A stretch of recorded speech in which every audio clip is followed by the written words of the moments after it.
KBC.ke to get the latest breaking news, entertainment, sports, politics, lifestyle or business trends from Kenya and around the world. Never miss new episodes from your favorite TV shows, reruns and movies. Just stream online or watch live on your YouTube channel at KBC Channel 1 TV shows. For the day's biggest stories, trustworthy news and family entertainment, log on to KBC Channel 1. Watch what you want anytime, anywhere.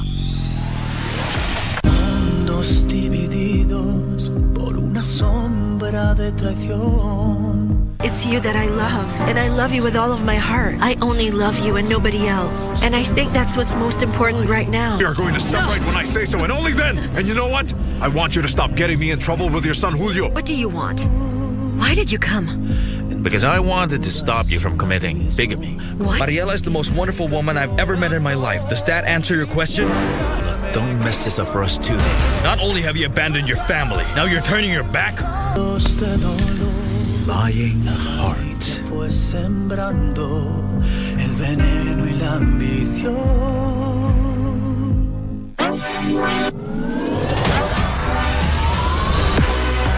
We are still keen on Germany's DFB Pokal as the quarterfinals is around the corner. In football, it is easy to be intimidated by the top flight teams, but as fate would have it, new entrants do sometimes turn the tables with their patience, perseverance and self-belief. Borussia Dortmund are out of the competition. St. Pauli take all the spoils. It is therefore a tight affair this Tuesday, 1st of March 2022 at 10:45 p.m. in a match pitting Union Berlin against FC St. Pauli. Watch this spectacular duel live and exclusive on KBC Channel 1. KBC, your true sports partner.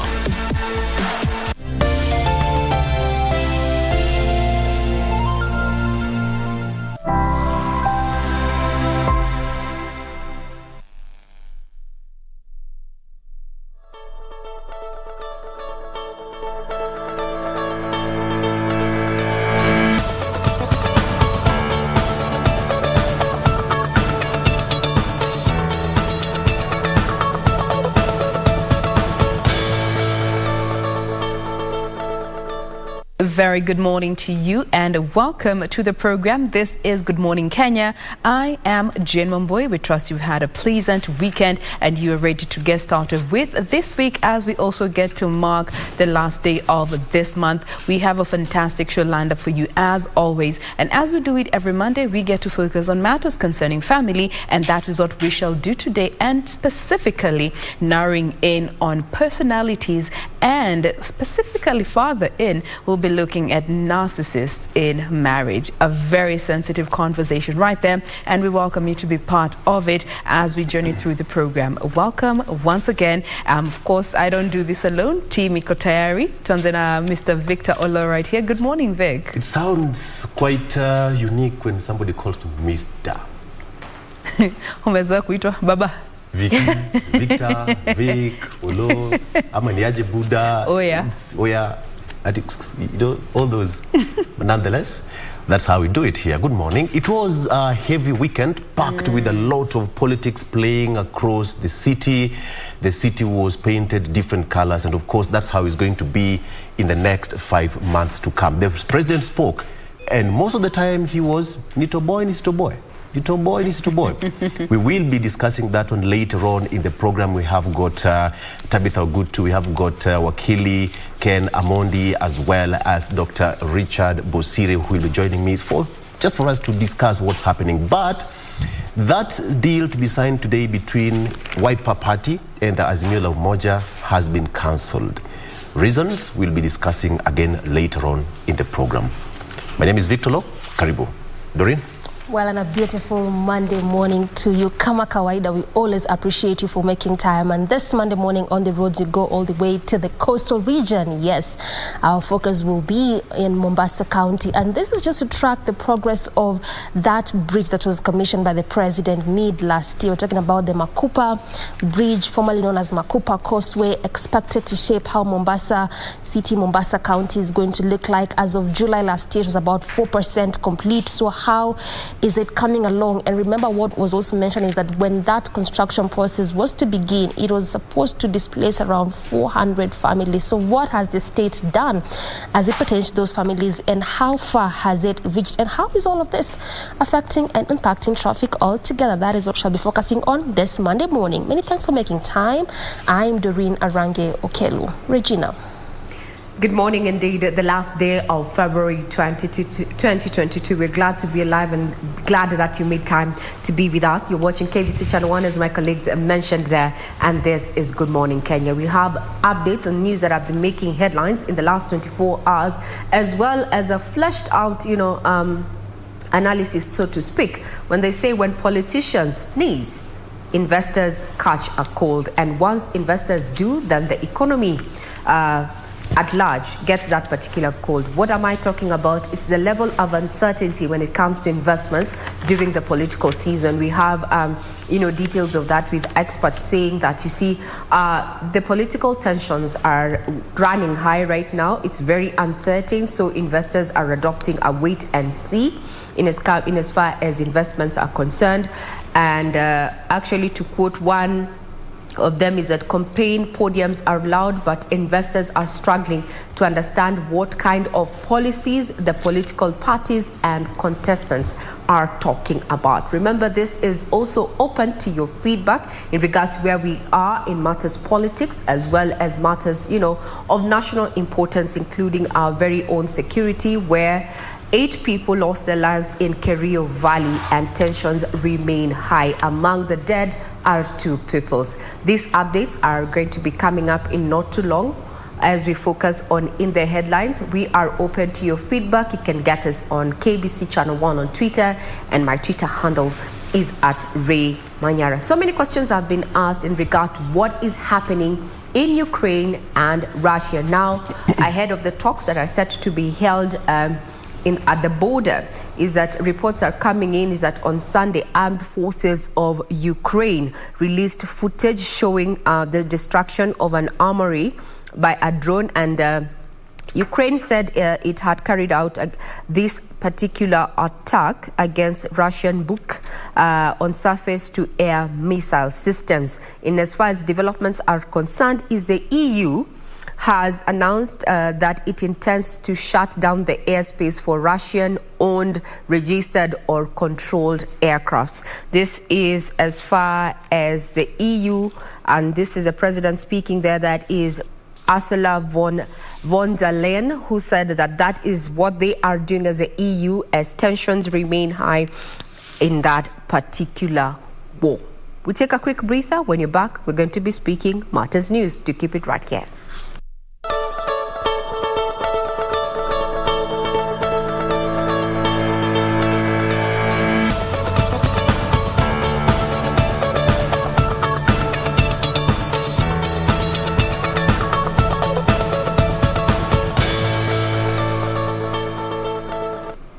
Good morning once again. I'm Regina Manyara, and this is Good Morning Kenya. Now, tension is high in Loiwat along the border of Baringo and Elgeyo Marakwet counties following a banditry attack that left 8 people dead, among them 2 pupils. Elsewhere, in Baringo South, an inspector of police was shot and injured after bandits attacked Nosukuro camp. The injured police officer is, however, receiving treatment at a hospital in Nakuru. Ben Chumba has the details. Saturday, Pokot bandits attacked Loiwat area in the border of Baringo and Elgeyo Marakwet counties, killing 8 people, among them 2 pupils who had gone to River Kerio to fetch water. A pupil sustained injuries during the attack and is receiving treatment. Tukasikia mlia risasi na kuanzia hapo sasa watu wakaanza kukimbia, tukaanza kukimbia huko. Sasa kufika Kerio Hapo tu mtoni tukafika, watu wameuliwa. Hiyo vita ilianza kitu kama saa 7:30 tukasikia. Na unajua jana ilikuwa siku ya soko ya Jebelion. Tuwakimbia huko. Tuwakuta watu wengine wamekufa na mmoja ni injured. Mwili ya mtu mmoja tumepeleka mpaka Lodengo dispensary hapo, akaaka hapo. Na tumeshaweka jana mwili yake. Mwili alikuwa upande huu. So mwingine ameuliwa upande huu tena tumeweka hapo kwake. Alafu wale wawili wako upande wa Marakwet hatukupata hawa. During the attack which happened on its day, the bandits raided over 1,000 livestock ahead of a security meeting on Wednesday. Tumekubaliana na county commissioners wa Elgeyo Marakwet na Baringo waende wafanye mkutano pamoja ambaye wamepanga wiki hii. Kuanzia Jumatano watakuwa wamekutana huko sehemu za Kolowa wajadiliane pamoja na washikadau wengine. Lakini mpaka wakati huu tumesema hakuna yule ataweza kufikisha ng'ombe kwa mwingine. Hiyo ndio ile agizo tumepeana, tumekubaliana kama kamati ya usalama katika region, na hiyo tunataka ionekane imetekelezwa mara moja. Tension remains high in the area, with residents linking the escalating fights along Kerio Valley to scrabble for limited resources caused by the ongoing drought in the region. Sisi watu hapa sasa tumependa amani kabisa. Lakini chenye inatupeleka sasa tupatane na Marakwet ni maji. Hata hatungepatana kabisa. Unajua area yetu hatuna mtoni kubwa. Tuko na mtoni moja inaitwa Kerio. Na hiyo mtoni ya Kerio ni pande ile ni Marakwet. Pande hii ni Wapokot. Ile nyasi tunatumia ni ile kwa upande wa Kerio Valley huko. Hata tukienda huko tunaenda kupatana na Marakwet, wanatuua huko, watoto wanamalizwa huko, vijana tena waendi shule tena sababu imekuwa kiangazi. Inatakiwa watu wawe na utaratibu ya kutengeneza kamati ya malisho, ile tunasema patcha committees. Wazee kutoka sehemu za Pokot na wazee kutoka sehemu za Marakwet wakiwa na machiefs wote waweze kuketi na kuongea. Elsewhere in Baringo South, an inspector of police was shot and injured after bandits attacked Nasukuro camp. The injured police officer is receiving treatment at a hospital in Nakuru. The latest attack is among a series of other attacks that have been experienced in the region. Constant assurance by the government that security will be restored in the area.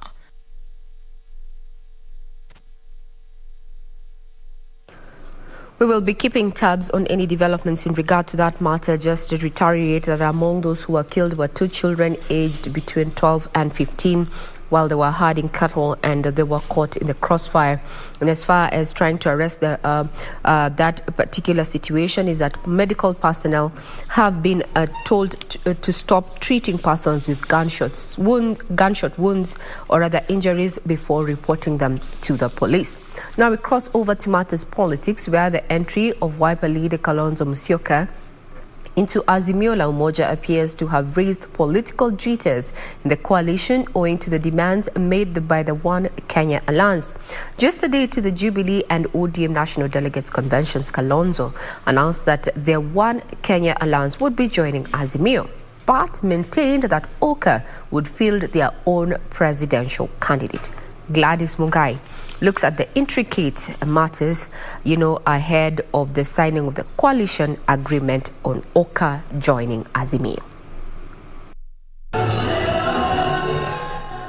The Orange Democratic Movement Party leader Raila Odinga had all along been the favorite presidential candidate for Azimio. Mimi ni candidate ya ODM katika kinyang'anyiro ya Azimio la Umoja.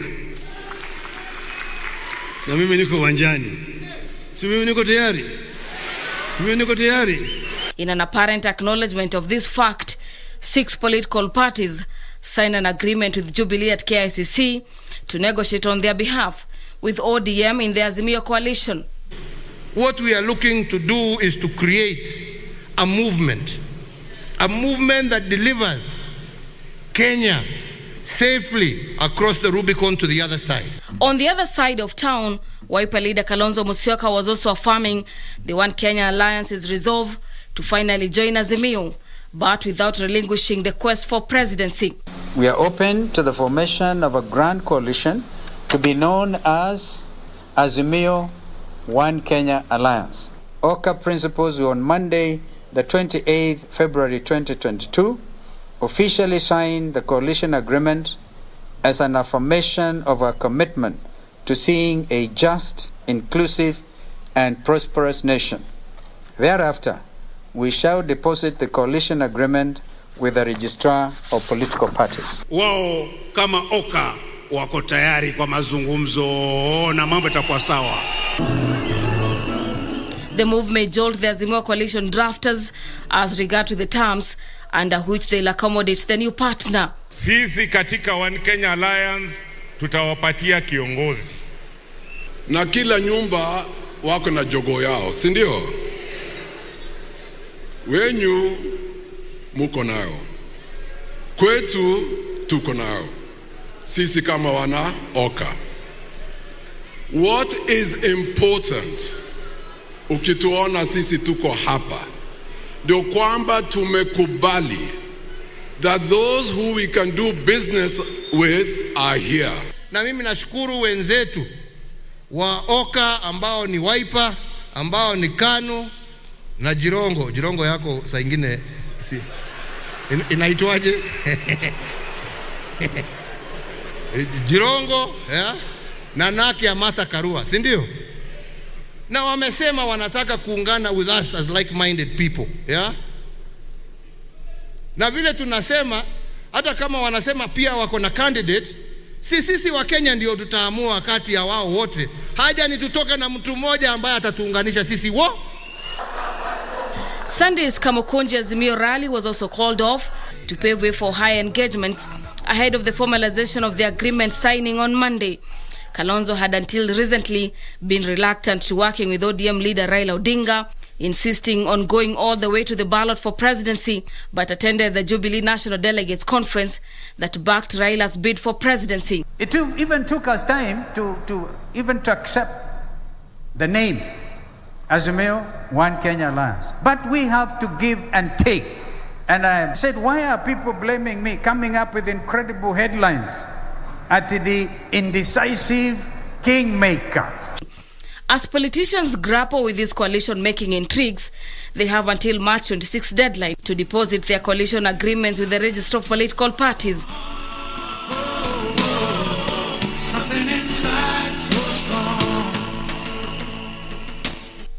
Now, that particular date for that signing is today, and KBC Channel 1 has a crew ready to bring you up to speed with what is going to be happening and what implications already that we're seeing in as far as our political landscape is concerned, and still keeping up with political intrigues. Now, the ouster of Deputy President William Ruto from Jubilee Party has been an open secret. However, the question is, what is the fate of in his position in government post his ouster?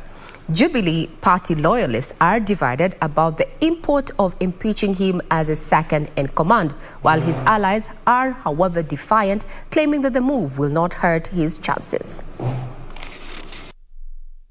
That have openly promoted the policies and or ideologies of other political parties be deemed to have ceased to be members of Jubilee Party and be removed from the register of members of Jubilee Party. This declaration Saturday by Jubilee Party delegates to sever ties with Deputy President William Ruto and his allies who are promoting the ideals of a UDA party was the hallmark of a much-awaited decision. The roster led to the Deputy President losing his Deputy Party leader position, which was split into 4 positions. Or the first Jubilee Party had 2 or more than 1 deputy party leader. This one would not have grown horns. Yeah, because he would be having his statements as his equal. Most of his allies have already lost positions in lucrative parliamentary committees. But is the worst yet to come? I think it was a waste of time because we left the Jubilee Party 3 years ago. And if they will go ahead to implement what they are saying, that striking our names from the Jubilee Party, then that will be a blessing on our side. Jubilee Party loyalists are, however, split on the need to escalate the onslaught against Ruto by removing him as deputy president. We have more important business to do. We never chased anyone away. They chased themselves away and went ahead in forming a party, a parallel party. They decided to be the opposition within government. Instead of supporting the president's agenda, they were busy criticizing everything. Seeing that the elections are less than 6 months away, Ruto's allies insist his removal from office will not hurt his chances of succeeding President Uhuru Kenyatta. If they bring an impeachment motion in the National Assembly to impeach William Ruto as the Deputy President of the Republic of Kenya, we don't care. We will not fight it. We are busy setting our agenda to the Kenyans to form the next government.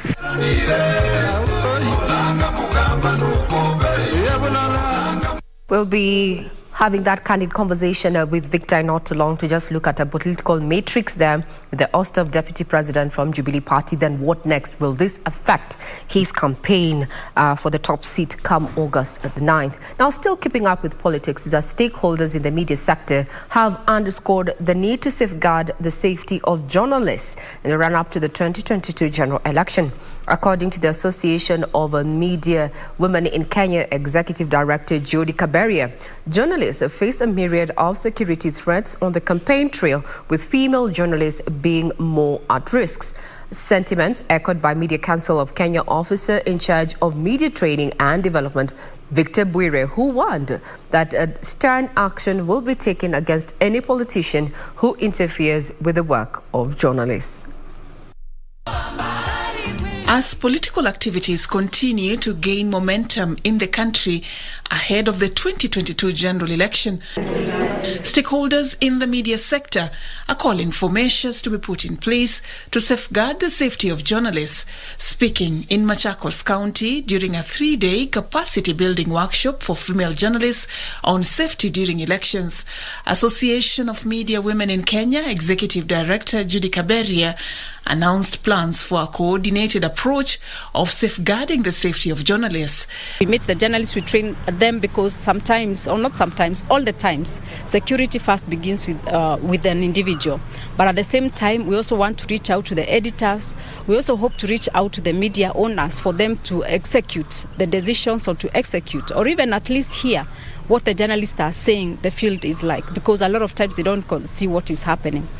We have planned for trainings for female journalists, so it goes on even beyond the elections. One of the key things we are responding to is what we call the UN Plan of Action on the Safety of Journalists, which demands that organizations and countries need to ensure the safety of journalists so that they can promote access to information. While warning that journalists who engage in partisan politics will be deregistered, Media Council of Kenya's officer in charge of media training and development, Victor Bwire, also warned of stern action which will be taken against any politician who interferes with the work of journalists.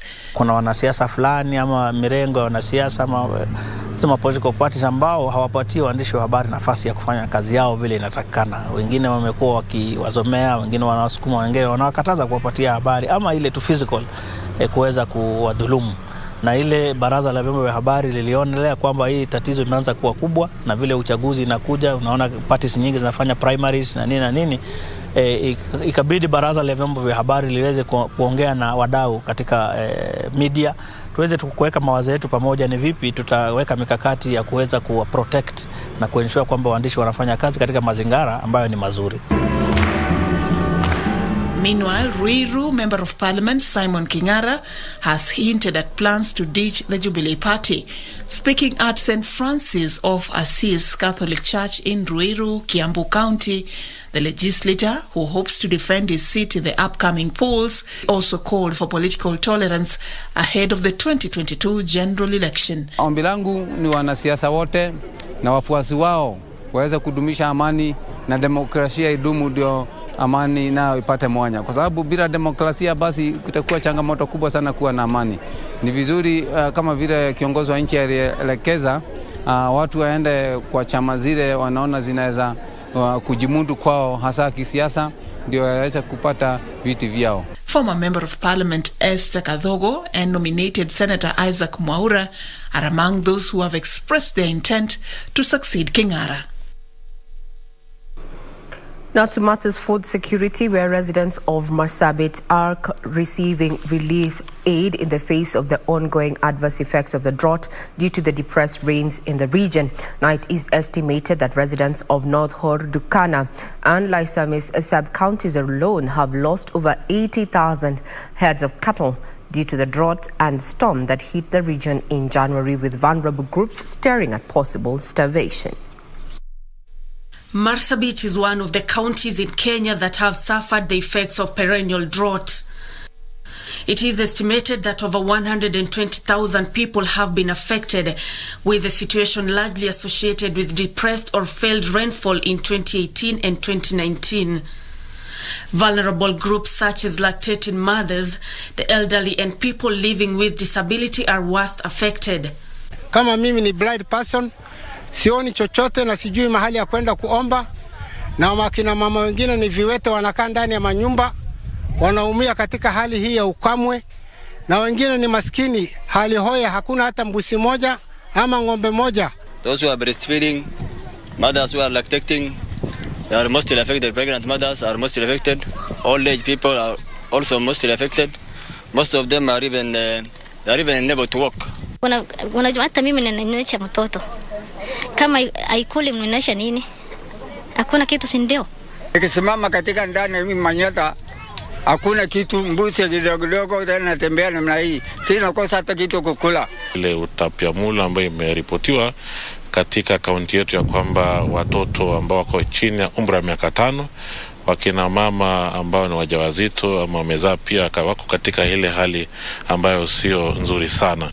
As residents face starvation in the region, livestock have not been spared either, and these have seen many households losing their sole source of livelihood.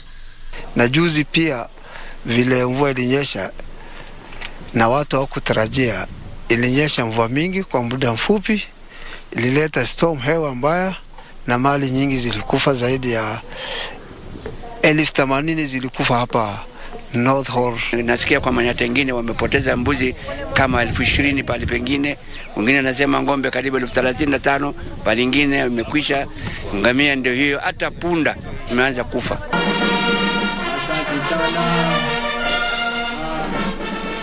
President Uhuru Kenyatta on Monday this week flagged off a consignment of assorted relief supplies to benefit 2.3 million vulnerable Kenyans in 23 counties. This flagging ceremony I see as a ceremony of flagging off a caravan of hope, part of the many interventions that my government has undertaken when we declared the ongoing drought a national disaster, and we immediately began to put into place measures to cushion the affected populations.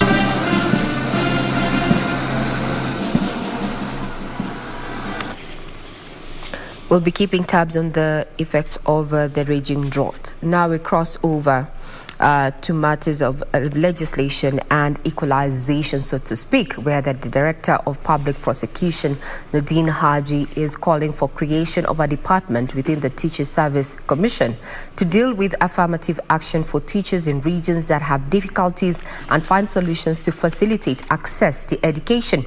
Haji decried the acute shortage of teachers in northeastern region, mainly occasioned by terror attacks. Zainab Said reports.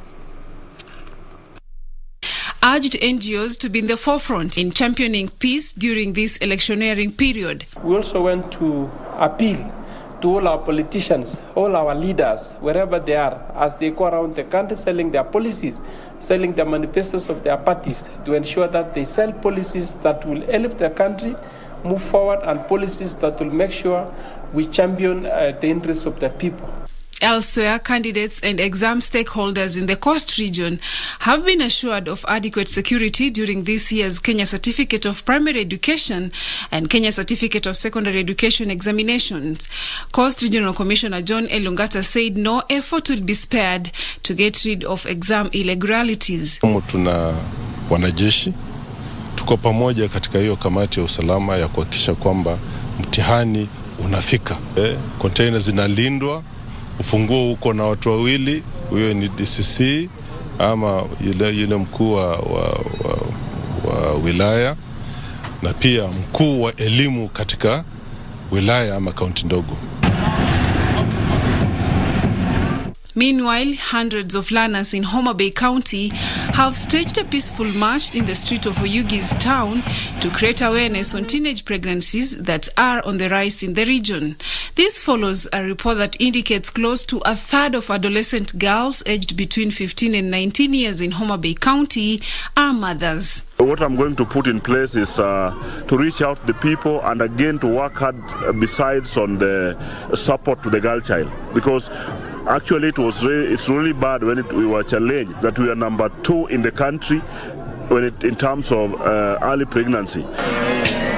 And an insurance firm has embarked on a tree planting exercise in schools in efforts geared towards reducing effects of climate change and combat desertification. Pioneer Insurance Firm targets to plant 1,000 trees in every school they visit across 24 counties this year. We are going to increase the population of trees in our school so that the climate and the weather is supported well. And our students also learn that they should also take care of the environment.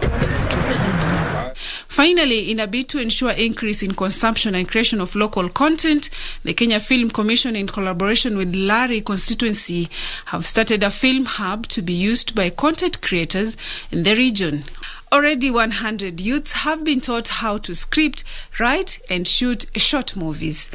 Watengenezaji filamu ambazo zinaweza peperusha kupitia mitandao yote ya either digitali ama kupitia runinga za free to air, na pia kuweza kupatiana nafasi katika vijana wetu ambao tunatarajia kwamba kwa kupitia mradi huu tutaweza kuwapatia nafasi ya kuweza kutoa sinema ambazo zinaweza nunuliwa. Now, Kenya Broadcasting Corporation's Shoro FM, in collaboration with the Anti-Counterfeit Authority, pitched camp in Mount Kenya region to create awareness on the hazards of using counterfeit fertilizers, pesticides and seedlings in the country. Now, through the interactive open forums, members of the public were enlightened on how to identify the counterfeit products.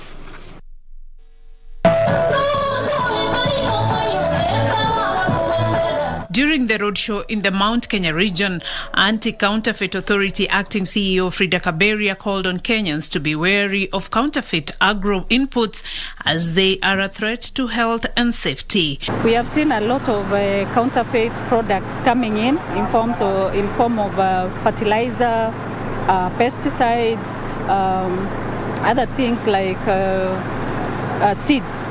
Mostly, you see, like in this region, there's a lot of horticulture, there's a lot of maize farming. So if the farmer doesn't get the right product, definitely the crop is going to have a crop failure.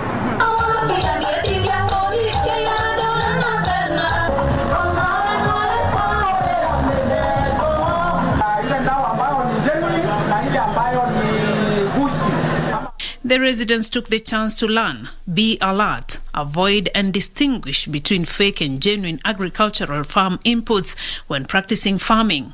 Kama kuna mtu akona tashwishi kuhusu zile bidhaa amenunua, tunaomba ushiriki na sisi, utupatie ujumbe ndio tutoe hawa counterfeiters from our midst. Tuko hapa kuwaeleza hii na kuhakikisha that mahali kote tunaenda, we are getting the right products in the market. Na kwa mbegu utapata logo ambayo kuna kitu kama scratch card ambayo iko na logo kwa mbegu. Ukiscratch kuna namba hapo, ukitumia ujumbe wa SMS utume kwa nambari 1393. Ukituma hiyo namba na simu yako, ukitumia SMS service, itakupea ujumbe kama hiyo mbegu imethibitishwa ama haijathibitishwa. Shoro FM and ACA toward Kenol, Sabasaba, Maragwa, Murang'a, Sagana, Kagio, Kutus, Samson Kona, Kagumo, Kerugoya, Karatina, Gatitu, Nyeri, Chaka, Narumoru, and Darasha, and Muiga towns.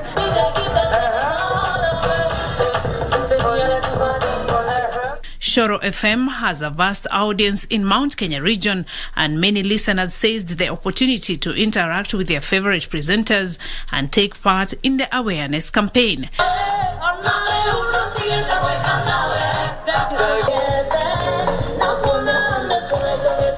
Musicians from the Mount Kenya also participated in the roadshow. Moranga Shoro's reporter Githuki Wanyokafi, Phyllis Mbudhia, including Shoro's Joy Wamasharia, entertained audiences with good music, mogithi, and gospel.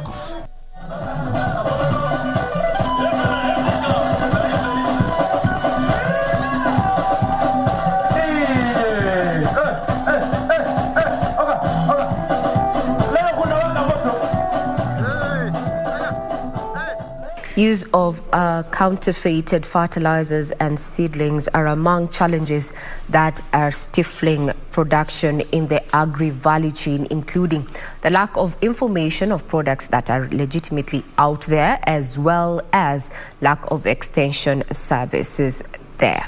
We'll be keeping tabs on what is happening in matters agriculture, especially on our business docket. For now, we'll take a quick breather. We'll be right back.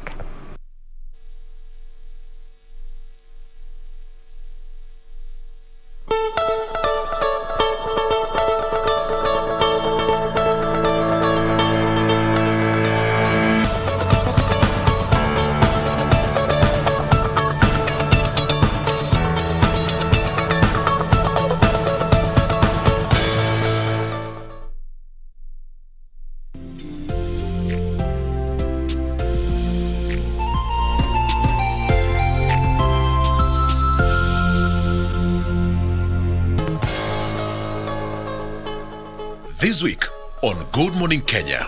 The health system in Siaya has improved greatly. Yes. Because previously, before we came in, even child mortality rate was very high. Governor Colonel Rasanga has steered the county of Siaya for 10 years now. Did you ever see at some point that the president and Honorable Raila Odinga would shake hands? I never imagined it.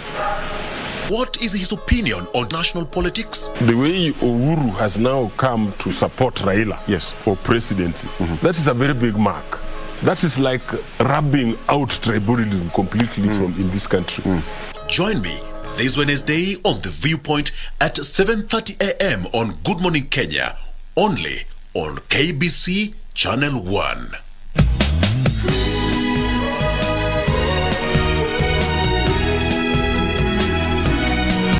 This is bad. This won't cover that amount. Windsor, don't you know you're tearing my heart to pieces? That's enough! I can smell her perfume on you. Go take a shower. You think I wanted this? That's a lot of money. What's going on? I only want Windsor. I love him only. I will never ever love anyone else but him. Shut up. I'm so sorry, Pinky. I came here without bringing my own nightgown, so I borrowed yours.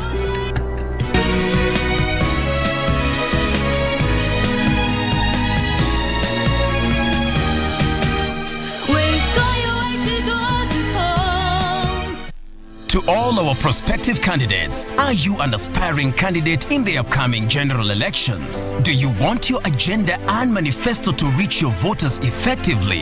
At KBC, we have the most comprehensive and credible online platform that has profiles of all prospective candidates. Log on to www.kbc.co.ke/2022 aspirants and let Kenyans know more about you, your past achievements, your manifesto, and your development agenda once you get elected to office. What's more, the website is easy to navigate. We will create your profile, post pictures and short videos with your campaign messages at affordable hosting fees. Log on to www.kbc.co.ke/2022 aspirants today and establish your brand authority as we lead towards the forthcoming general elections.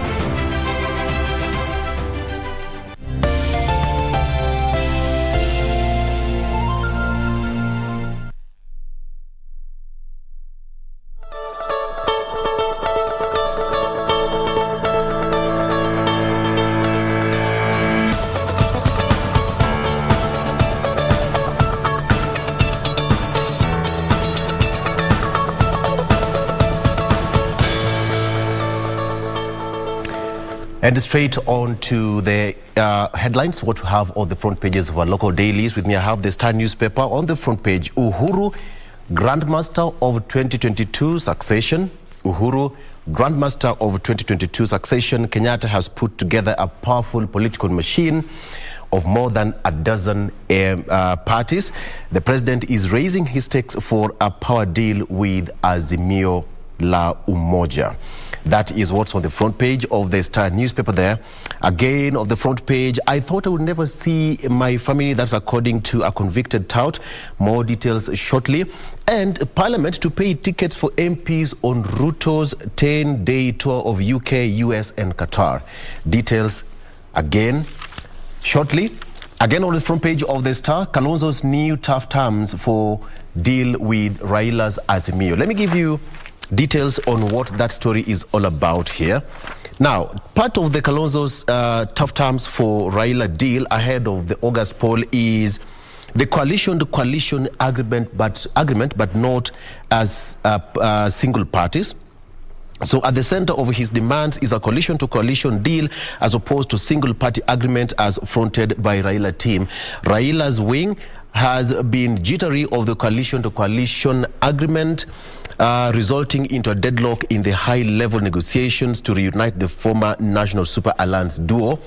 And the fear among the Oka House, which brings together Kalonzo, KANU Chairman Gideon Moi, Cyrus Jirongo of UDP, and now Kenya's Martha Karua, is that conceding to ODM proposal would technically render the fledgling alliance dead. Now, that confirms the reason why that deal, which was supposed to be signed today, was called off. Of course, it's reported that Honorable Kalonzo Musyoka sent out a message yesterday cancelling that deal, that exercise to be signed today, and it remains unclear when it will be done. Okay. So that is there. According to experts, prepare for worse wildfires. UNEP cautions in new report. They say that extreme fires to rise globally by 14% by 2030 and says that governments are unprepared for that. Uhuru succession, Grandmaster pulls strings in 2022 race. So Uhuru is now pulling the strings in the unfolding succession battle, with just about 5 months to go to the general election. This even as it emerged that Uhuru's team is working on a scheme to deny Raila's ODM the majority in parliament to exert more pressure to control the House. So Uhuru, actually whose 10-year term ends in August, has set tongues wagging with observers anxious he could remain in control even after August. We will be discussing that one later on with our experts here.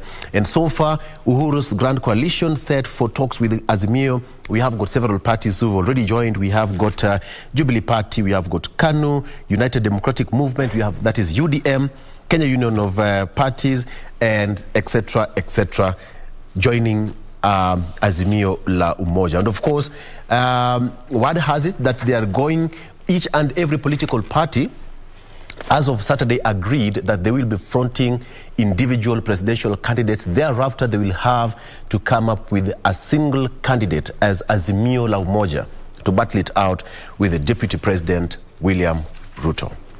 Jen. Now let's come to the Daily Nation. We start off with the stories that has been featured here on the header, and this is in regards to Mumias in line with it being used as a political campaigning tool. And just looking at what they have captioned here, they go on to say that inside the cartels, cases and politics are pulling back Mumia's sugar. Looking back at the last two general elections, the revival of the Miller has been a major campaign item for politicians at both the local and national levels. And when you get to read this particular story, they actually highlight just a few months before the 2017 general elections, the president and his deputy were actually in that particular area using it as a campaign item for re-election. Now coming to the main read here, Uhuru Raila failed the city rally, exposes rift. So President Kenyatta and ODM leader Raila Odinga were to host a mega rally at the historic City Grounds comes yesterday, a day after a weekend of politics, but it didn't happen. This went on to raise questions about the last-minute cancellation and changes. And on the other end, we did see Wiper Chief Kalonzo Musyoka last evening sending out a message cancelling earlier plans for coalition signing deal with Orca partners. So the big question remains, what is cooking? We have seen the president say that, they're going to go on a nationwide campaign for the next 2 weeks before officially unveiling the mega coalition. And then again, Kalonzo Musyoka did also point out that they have been receiving a lot of interested partners who want to join Orca. So they are also giving room for that before they sign anything. And as per what this daily has for us, the official date for signing any deal has been reserved for the 12th of March as per this daily. Now, the other story is concerning Musalia Mudavadi. Here they go on to ask, is he a clever leader or an opportunist? In one way or the other, he has remained relevant every 5 years since he joined politics at the age of 33. He's now 61. He joined politics when he took membership or became the member of parliament when his father died, and since then he has always remained relevant in the political space, even when he is not elected for the positions that he has been vying for. So is he a clever leader? Is he or an opportunist? I'll be giving you details of that particular story in a bit. And finally, CSs who quit politics will be getting huge perks in their send-off packages. This is according to their terms of employment. And of course, we'll be giving you these details with CSs like Cecily Karaoke, Aidan Mohammed, and also Rafael Tuju, who seems to be having the same employment terms, will be receiving at least 8.59 million Kenya shillings as per the terms of their services again. So more details of this and so much more will be coming up in not too long. Doreen. Chakazi party leader who also doubles up as Gatundu South lawmaker, that is Moses Kuria, has now declared his bid, saying that he will vie for that gubernatorial position. He had earlier on said that he was not going to do that, but owing to pressure from his supporters and pushing him to take a stand on what political position he would hold. Now he says that he will vie for that particular seat. What does this mean for the rest of his competitors, the likes of James Nyoro, former Governor William Kabogo, Thika Town MP Patrick Wainaina? Well, only time will tell, but that is what is happening there, and that is what he has just said recently. Away from that, there's now relief for candidates as teachers call off the strike which had been planned. This is as mentioned by the UN Sec Gen Akelo Misori. He said that they have called off that strike, and this is to just provide a smooth way for candidates who will be starting their exams next week. That is KCP as well as KCSE. So even as that is happening, they have urged the government to provide security, particularly on those on the bandit-prone areas. These are areas of Mandera, some parts of Rift Valley region, particularly West Pokot, and various other areas, even as candidates prepare for their exams. So even as that is happening, perhaps regionally, in Kisumu City or Kisumu County, the city manager, that is Abala Wanga, now says that even as campaigns are ongoing ahead of this political season, campaigners are now banned from playing loud music, and they have also banned advertising on business premises, walls and street light poles. And this is because they say that in Kisumu County, most of the schools are around the city center. So this is why they have banned that. So this is just a warning to politicians, especially those that are going about popularizing their bid, that in Kisumu City that has been banned, at least for this period of KCP and KCSE. And also, the ODM leader is fighting to keep the coastal region. Remember that over time it has been known as one of those ODM strongholds, but owing again to what pundits are saying, and most of them actually argue that the recent events in areas of Kwale and Kilifi might just have depleted the advantage of it being an ODM stronghold. And this is again when you look at the likes of Salim Vuria, Fatma Achani, who's the deputy governor of Kwale County, the likes of MP Aisha Juma, who were initially in the ODM party and they deflected to UDA. So this is what is prompting most pundits to say that, yes, much as it is perhaps has been known as a stronghold for the ODM party, it looks like a time where the ODM party leader needs to fight to just keep that area a stronghold, as it were.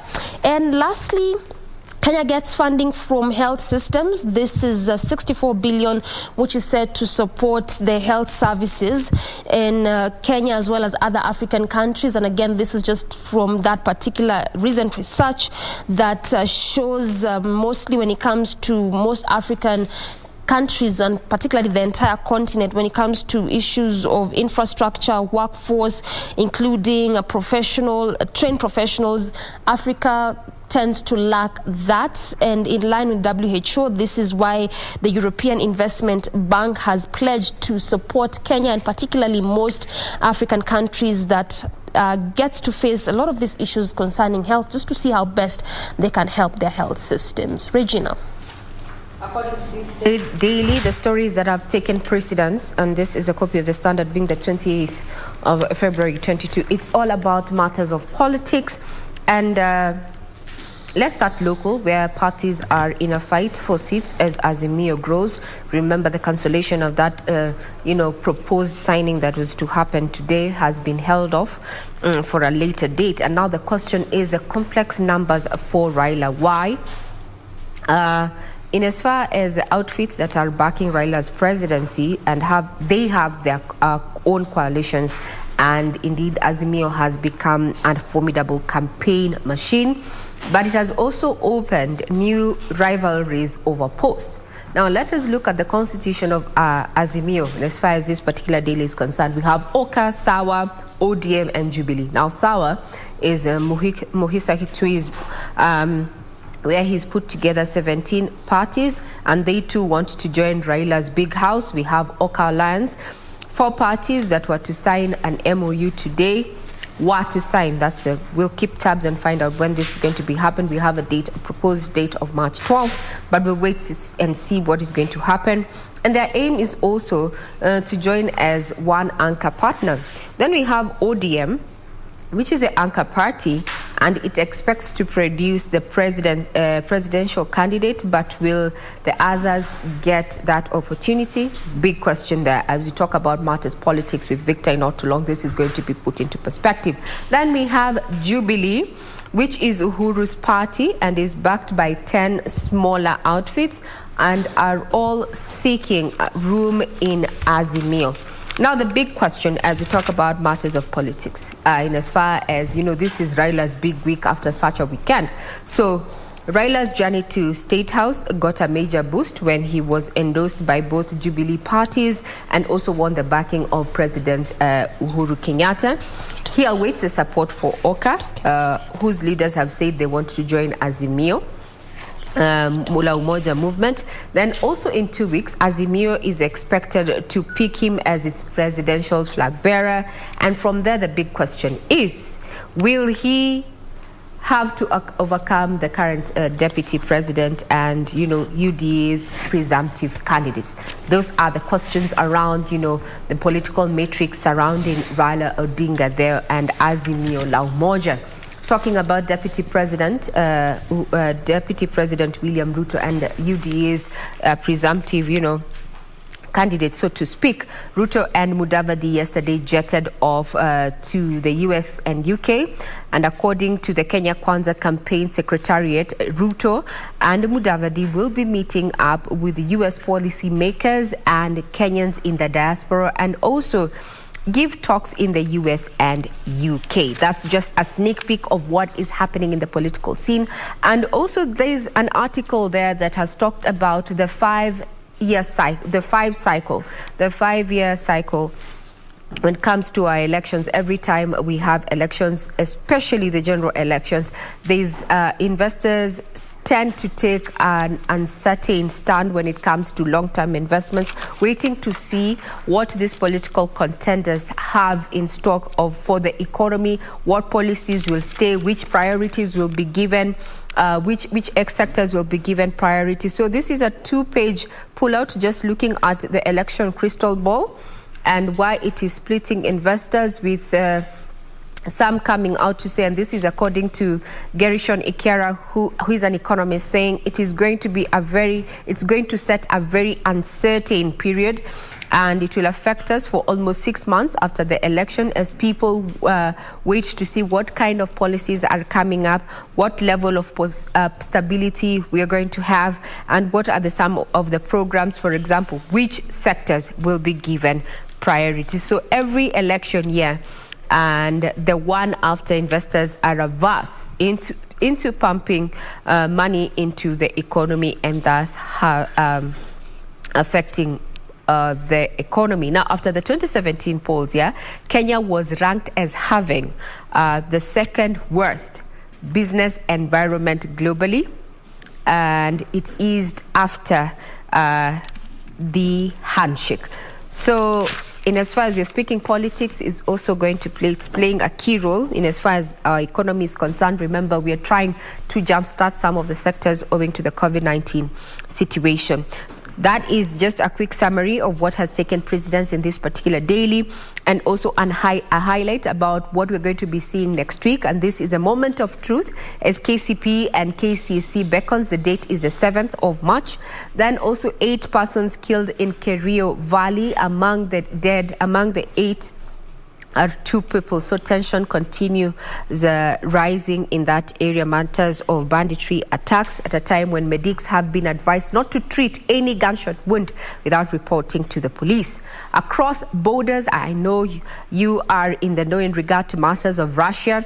Now there are talks in the offing between Russia and Ukraine, and we're going to be keeping tabs on how it's going to affect the macroeconomic state of this country. Remember, the EU has come out through its president Ursula von der Leyen, saying that they have restricted movement of aircrafts owned by Russia or controlled by Russia in bid to just try and stem the ongoing war. We'll be keeping tabs on that. Remember, further details are also available on our website, that is www.kbc.co.ke.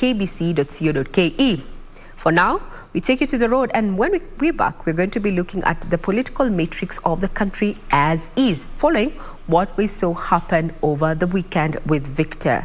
So do keep it right here. I'm Regina Manyara. Have a pleasant viewing ahead. And before we get to the day's discussion, how about we quickly look at how Mombasa is looking like in terms of traffic, and particularly the area around Makupa. This is actually what you're going to be focusing on today. This is after that commissioning by the president sometime mid last year. This is that Bakupa Bridge. In fact, as you go along, I'll be showing you the progress of this bridge, how it was, and perhaps what really necessitated that commissioning for it to be constructed altogether. In fact, what they are going to be doing in this area as it pertains to that bridge is demolish the already existing one to try and put up a new one. This is that which was constructed by the British in 1929. So from that causeway to what will be called now the Makupa Bridge. Again, this particular construction was supposed to sort of like displace 400 families who just live along this area. But what the residents and different county officials were urging the state is that much as they want to construct this bridge, because again it's very beneficial, particularly when it comes to the fishing activities in this area, as well as also crossing over and moving from one side to the other side. So what they were urging the state was that to look into those different areas, perhaps also try to see how best they can assist and support these families, much as they were not against this project, saying that most of these state projects, especially as pertains to road construction, expansion altogether, sometimes it ends up affecting the most vulnerable families. But this is how the area is looking like this morning in terms of traffic around the roundabout.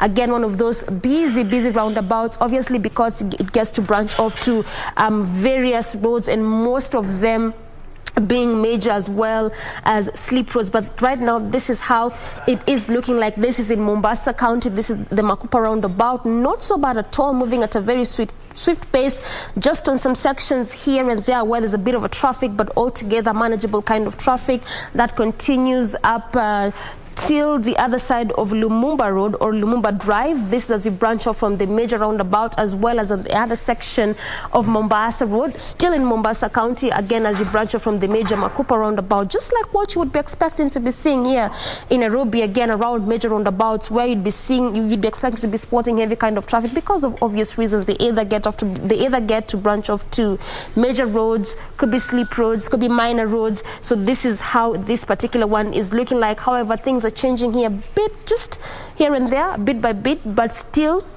manageable kind of traffic on most of these roads that get to branch off from the major Makupa roundabout. More that also part of what necessitated the entire reconstruction of this particular roundabout is because Mombasa is known as one of those tourism hubs. So it becomes very necessary to just try and see how they could rehabilitate most of these roads that were in a very poor state or poor shape. And this is one of those roundabouts that got benefit from that, as well as one of those areas whereby that bridge will be constructed, which will now be called the Makupa Bridge, as opposed to what was being called as the Makupa Causeway. But back to the traffic flow, still the same as how it was. There's barely any kind of major changes as it pertains to the traffic flow. But as you move to areas of Tomboya Road, a bit of a traffic on that section, particularly as you come to the city center. Again, just the same concept, the same reason as what you've even seen areas around Nairobi. But away from that, still around the roundabout, moving at a very swift pace in some specific areas here and there where there's a bit of a traffic, but altogether, like I mentioned, still a manageable kind of traffic there.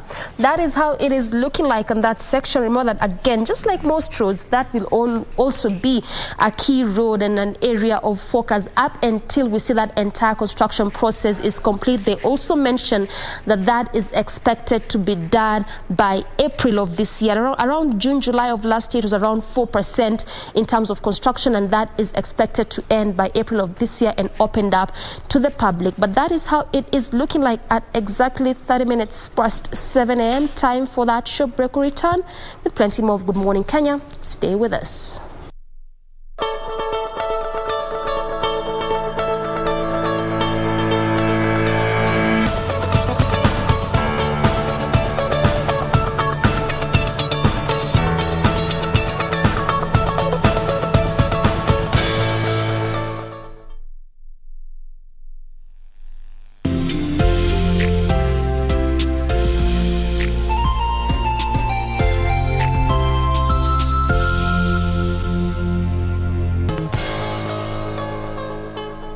This week on Good Morning Kenya. The health system in Siaya has improved greatly. Yes. Because previously, before we came in, even child mortality rate was very high. Governor Colonel Rasanga has steered the county of Siaya for 10 years now. Did you ever see at some point that the president and Honorable Raila Odinga would shake hands? I never imagined it. What is his opinion on national politics? The way Uhuru has now come to support Raila for presidency, that is a very big mark. That is like rubbing out tribalism completely from in this country. Join me this Wednesday on The Viewpoint at 7:30 a.m. on Good Morning Kenya, only on KBC Channel 1.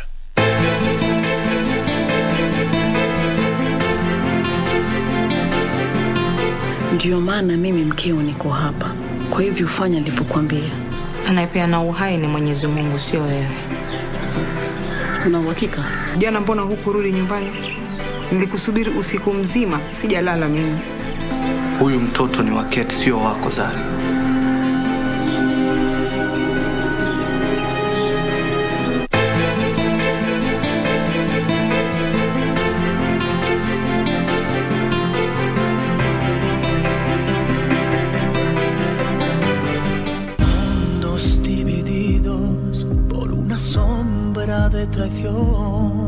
It's you that I love, and I love you with all of my heart. I only love you and nobody else. And I think that's what's most important right now. You're going to celebrate when I say so, and only then. And you know what? I want you to stop getting me in trouble with your son Julio. What do you want? Why did you come? Because I wanted to stop you from committing bigamy. What? Mariela is the most wonderful woman I've ever met in my life. Does that answer your question? Look, don't mess this up for us too. Not only have you abandoned your family, now you're turning your back? Lying heart.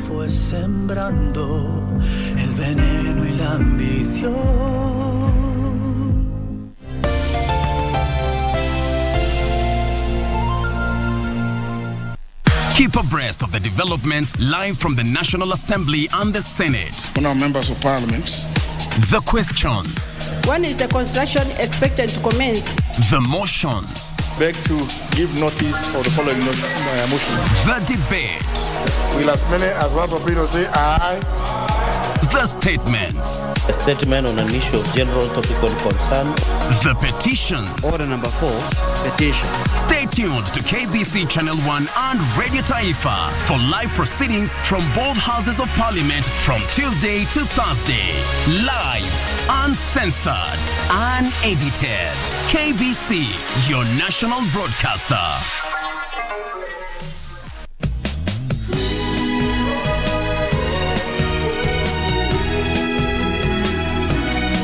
This is bad. This won't cover that amount. Windsor, don't you know you're tearing my heart to pieces? That's enough. I can smell her perfume on you. Go take a shower. You think I wanted this? That's a lot of money. What's going on? I only want Windsor. I love him only. I will never ever love anyone else but him. I'm so sorry, Pinky. I came here without bringing my own nightgown, so I borrowed yours.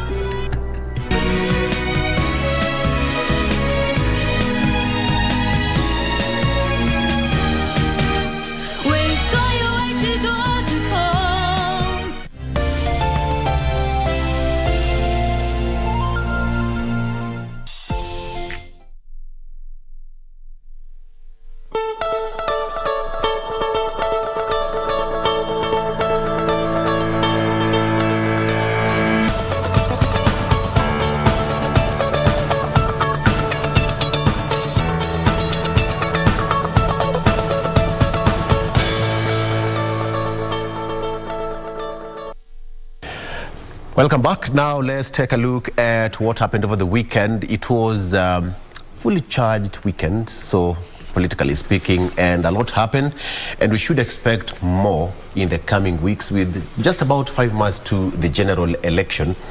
We need to make how things happened. We just need to understand how things happened. The coalition parties, we had the NDGs, several party leaders attended different NDGs as well, and proposals were made. What does it portend to the political parties? And is Raila Odinga already home and dry?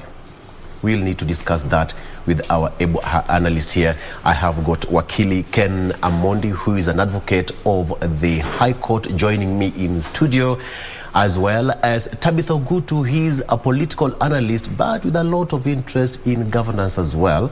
And Dr. Richard Busire, who is a political science lecturer at the University of Nairobi, as well as a political analyst. Ladies and gentlemen, karibuni sana. Thank you. Asante. Karibu sana. So, on the front page of your local daily, starting with you, Tabitha, what do you have on the front page of the Nation there? Well, Victor, it's all about Decision 2022. Yes. Uhuru Raila failed city rally, exposed rapes, and also march on Mudavadi clever leader or flagrant opportunist. We also have a focus on CSS who quit for politics get used send off going packs. to get some heavy packs, but yes. on that headline, yes. What do you make of that headline? Absolutely. Uhuru Raila failed city rally, exposes rapes. We had one of the biggest ever. I think this was somebody will maybe correct me, but in my own opinion, I think it was one of those historic moments this country has ever witnessed. We never thought for a moment that we'll ever see something like what had happened on Friday, especially on Saturday, or when the president, together with other key political leaders in this country, joined or came together for one cause, which they called championing for a peaceful country and continuation of the Big Four agenda of the president. One thing that I literally read from what had happened on Friday and Saturday was basically the fact that the president is very key in who takes after him, his successor, after he's done with his, he's done his two terms as a president. And the fact that Kenyans can come together irrespective of where they come from, and leaders have shown us that literally they can join hands and speak in one voice on what they believe will bring a transformation kind of leadership in this country, was key. And then connecting it to this particular failed city rally, which was supposed to, follow up after what they had as the mega rally in Kasarani, subsequently from what they had in KCC as the Jubilee team. Yes. We can read much from it, especially with the Oka side and what they're holding as their biggest side of the bargain. But basically, for the Azimio team, we have seen them, I think for me, I'll say they are ready and they have decided on what should be their take moving forward towards the general election of August 9th. So we're just waiting to see when Oka will have decided. Kalonzo is one leader who's take a bit of time. I do not know why he's doing this. I've just read in the papers that is claiming that there are other parties or other individuals who are also key in the governance process and leadership in this country that want to join forces with Oka. So it needs that time, because if you talk about Azimio, One Kenya Alliance, then inclusivity is also very key. I'll come to that shortly. Dr. You also have this Daily Nation there. What do you make of that? It sounds like there's a split according to the Daily Nation, but is there a split right now? It's too early to call a split. Victor, I don't see the split here. Yes. They are talking about it exposes rifts. In fact, if one is a keen observer of the politics of this country, and particularly the politics of yesterday and Saturday, Friday. Right. We see the building of a grand coalition which has to accommodate so many players. And I heard and I saw Kalonzo, Honorable Kalonzo Musyoka saying that they need a structured engagement with Azimio. So structured, if I understand it clearly, and this is not the first time I mentioned it, is that they must sit down and agree and put it on pen and paper, and deposit that agreement with the register of political parties according to the law, the amendment. Either I would think he wants them to have a coalition party, which I think is now provided for in the law, the amended law, or he is again bargaining to have his own coalition, because he cannot belong to two coalitions, just like you cannot belong into two political parties. So that engagement requires time. In my view, they just came to the public with this declaration on Saturday. There is expectation that they need time to be able to work it out. And the impression I also had when Kalonzo Musyoka spoke is that there is need to have a competitive nomination of a presidential candidate, which actually Raila Amolo Odinga accepted and said it's okay. They can have, as long as that keeps them together and makes them have the momentum to move forward.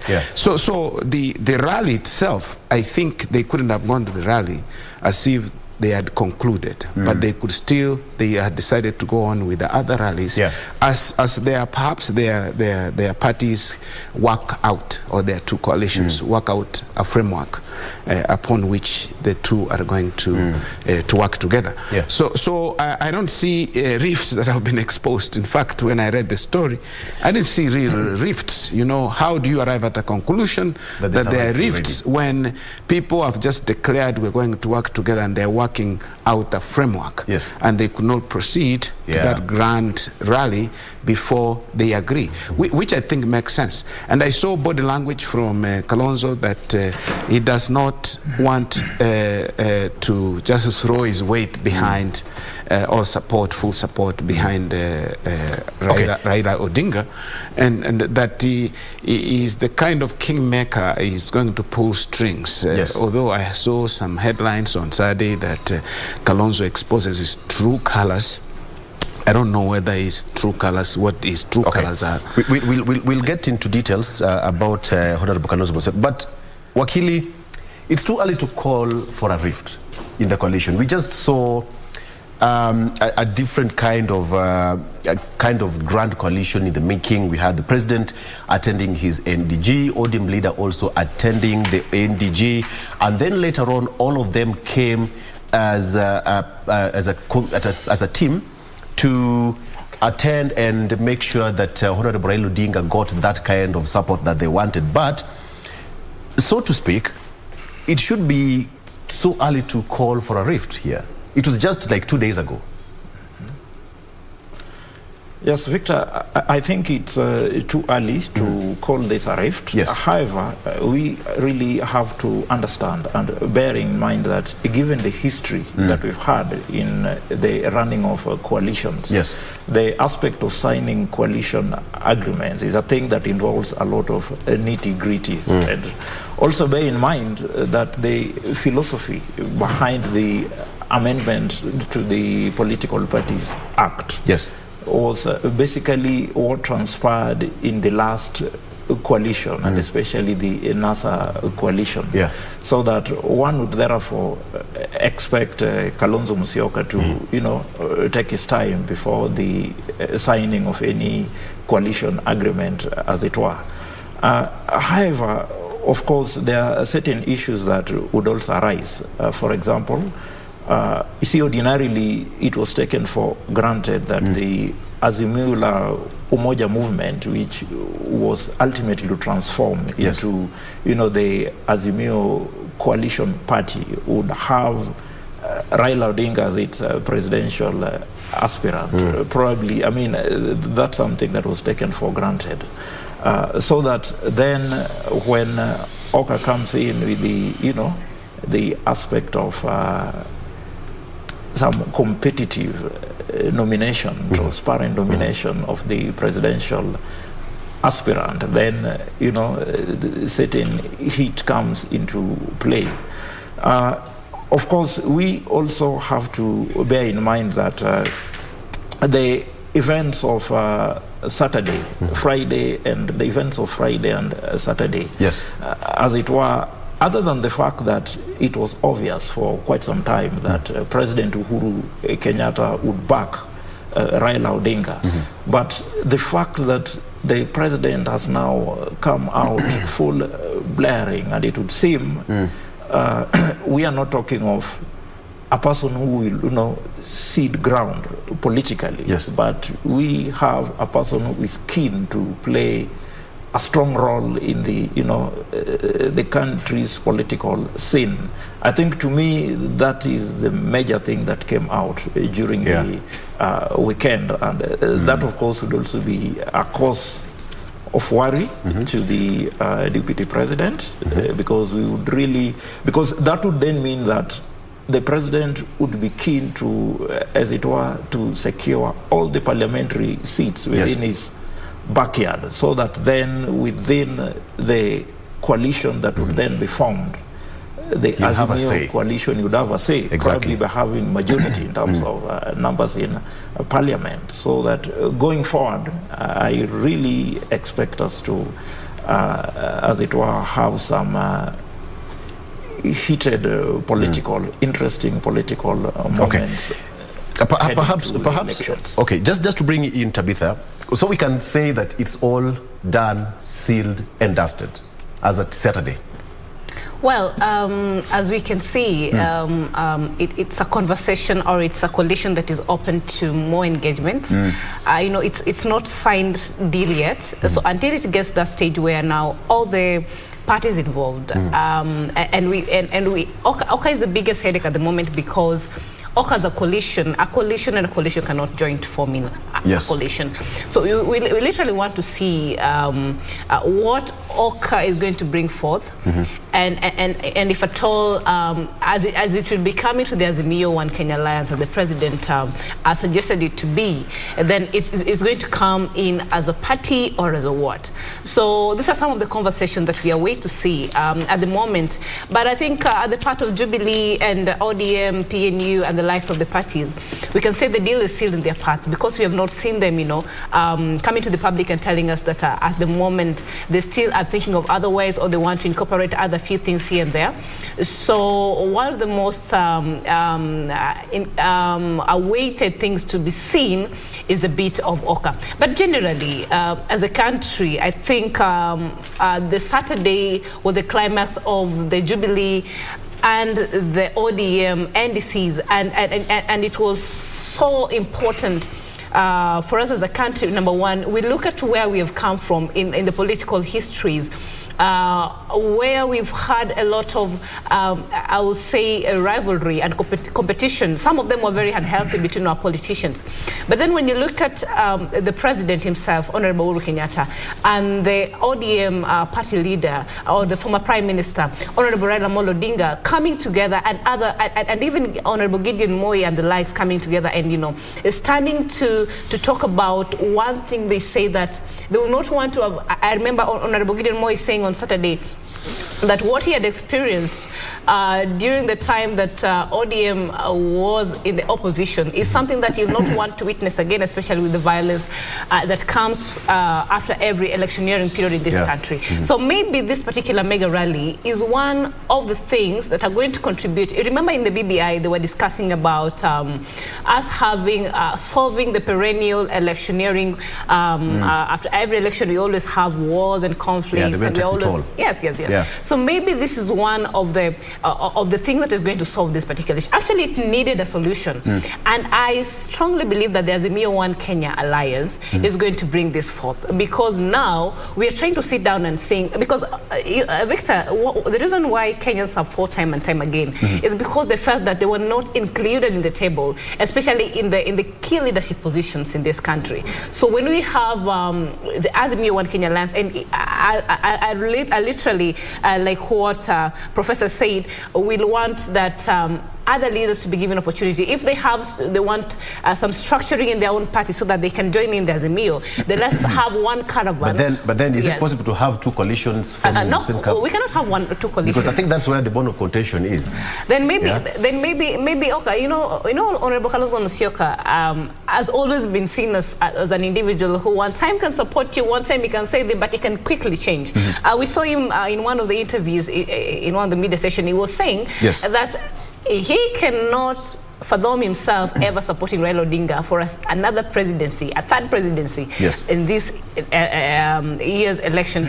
So maybe it's just going back to what he said. We don't want to read too much into what is happening.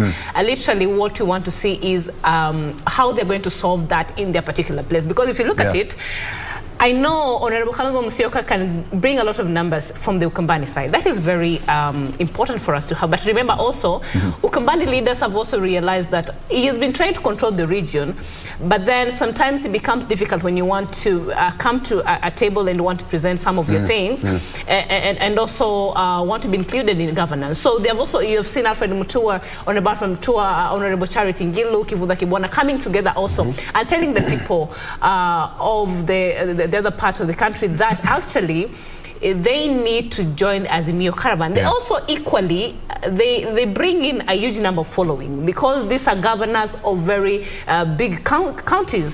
So Kalonzo Musyoka, as much as I know, is the kingpin in Ukambani. He can bring the numbers, but at the same time, if he was to run as a presidential candidate for this country by himself, he still cannot beat Honorable Raila Amolo Odinga. Daktari, what's the worst that can happen if the coalition doesn't work? The agreement between Azimio and One Kenya Alliance? I want to say this, or Victor. If they decide to go as individual parties, KANU, and they just decide not to have One Kenya Alliance as part of the Azimio, but individual parties, what would happen to Honorable Kalonzo Musyoka? I want to say this, Victor, that the person who is indecisive in this case, although they are saying is going to be the ultimate decision maker in this process, is Kalonzo. Because you see President Uhuru and Jubilee and their affiliate parties have already made it clear. We go to Azimio, we are supporting one presidential candidate. Again, we see the same thing as ODM comes with its affiliate parties, and they say they're supporting one presidential candidate. Kalonzo comes and says, I also have a stake in it. We need to have a nomination, competitive nomination, so that he can perhaps, and I would think Kalonzo is likely to lose to Raila Amolo Odinga, given the numbers across the country, in a nomination, in a fair nomination. And perhaps it's a stage that perhaps Honorable Kalonzo wants to save face. He perhaps wants to bow out, perhaps honorably, to be like, a run-up. You lose by just a final game, but you lose. We have seen him, when people say true colors, I don't know what is his true colors, honestly. Nobody can predict what Kalonzo can do, but under these circumstances, because they have publicly pronounced that they are going to work together, he's going to work together with Azimio. And if you watch closely the meeting when they went to Jubilee Convention, each of the party leaders were given, members of OCA, they were given time a chance to speak. And they were all categorical. They were all categorical, supporting Azimio. But Kalonzo seemed to have a different card, which actually exposed that he wants competitive nomination. No wonder he sent Honorable Chirau Mwakwere. Yes. Yeah, so when I look at that, I see him like, ultimately, it's a possibility. Politics is about influence. Politics about power. It's a struggle for power. Maybe he's using that. At the end, perhaps he might face a problem within his OCA coalition. The rest might say now, because it will be inconsequential, they can move and say, we are supporting the Azimio candidate. They have been working together all along. In fact, even in BBI, they have been working together. These are people who have worked together all along. They can move and leave Kalonzo alone. He must also think clearly and seriously that he might be isolated by his coalition partners in OCA if he remains obstinate, because that will kind of delay the process, and there are also timelines. And if that gets to the point, if we get to that point, then they will quickly make a decision. Okay. And leave him alone. Is Honorable Kalonzo Musyoka able to bring numbers in Ukambani? We have the 3 governors already. Perhaps you can argue that they saw this coming long time ago. Yeah, they said it. The 3 met and they had a meeting, rallied together, and they said, we are supporting Azimio. And Kalonzo, you come or you become irrelevant in the Ukambani politics. And they are influential. Ngilu is influential. When we had the government of 2013, she was one of the principals in the side of Uhuru Kenyatta. Even the formation of the NAC government. Even the formation of the NAC government, she was very instrumental. Kivutha Kibwana has credentials of a reformer. He has performed well. He is liked across the country. He fought for the second liberation. Governor Mutua has his own political party. He's coming in as a governor who has completed 2 terms. I am sure that their influence cannot be taken for granted. Kalonzo is not necessary, for example, is not necessary keeping the Ukambani votes in his pocket. This is kept in 4 pockets, including his, and they can still deliver. If you divide Victor, each of them might carry 30% or 25%, and therefore Kalonzo will remain with a little bit of it. And what is clear, Victor, is that Kalonzo has no other alternative. He cannot go into Kenya Kwanza. He can't go there. So will he go it alone? He has already declared. If someone has declared, I'm going at crossroads as we speak. Yes, I'm going to wed this man. Arusi metangazwa. They have announced the wedding, and then all of a sudden you bolt out. How would people see you? But Victor... Perhaps he realized this is the right man he wanted. I don't know.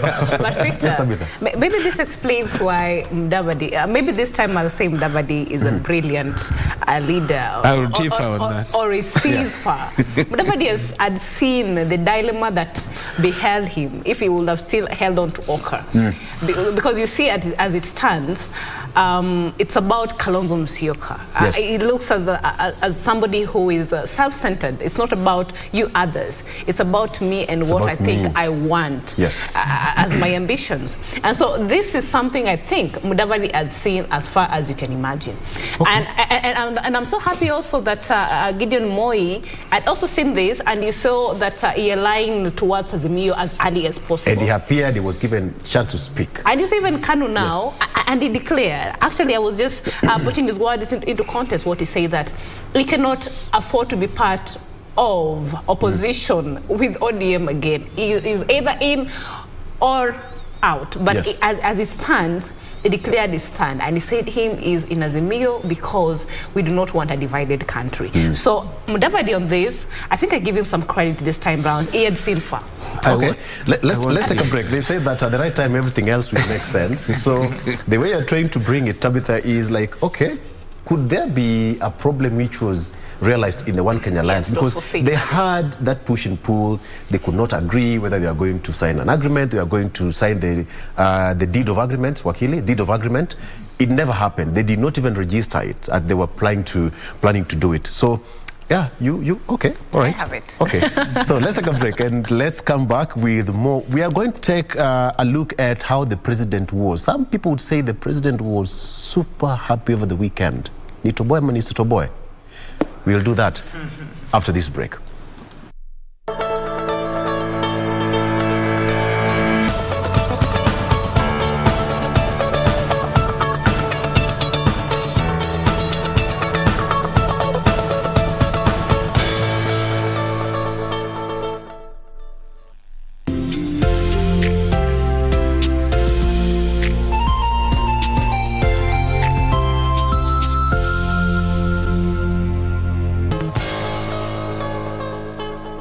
This week on Good Morning Kenya. The health system in Siaya has improved greatly. Yes. Because previously, before we came in, even child mortality rate was very high. Governor Kanel Rasanga has steered the county of Siaya for 10 years now. Did you ever see at some point that the president and Honorable Raila Odinga would shake hands? I never imagined it. What is his opinion on national politics? The way Uhuru has now come to support Raila for presidency, that is a very big mark. That is like rubbing out tribalism completely from in this country. Join me this Wednesday on The Viewpoint at 7:30 a.m. on Good Morning Kenya, only on KBC Channel 1. We are still keen on Germany's DFB Pokal as the quarterfinals is around the corner. In football, it is easy to be intimidated by the top flight teams, but as fate would have it, new entrants do sometimes turn the tables with their patience, perseverance, and self-belief. Borussia Dortmund are out of the competition. St. Pauli take all the spoils. It is therefore a tight affair this Tuesday, 1st of March 2022 at 10:45 p.m. in a match pitting Union Berlin against FC St. Pauli. Watch this spectacular duel live and exclusive on KBC Channel 1. KBC, your true sports partner. Mundos divididos por una sombra de traición. It's you that I love, and I love you with all of my heart. I only love you and nobody else. And I think that's what's most important right now. You're going to celebrate when I say so, and only then. And you know what? I want you to stop getting me in trouble with your son Julio. What do you want?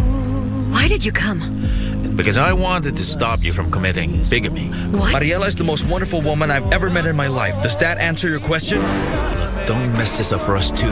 Not only have you abandoned your family, now you're turning your back? Lying heart. Fue sembrando el veneno y la ambición.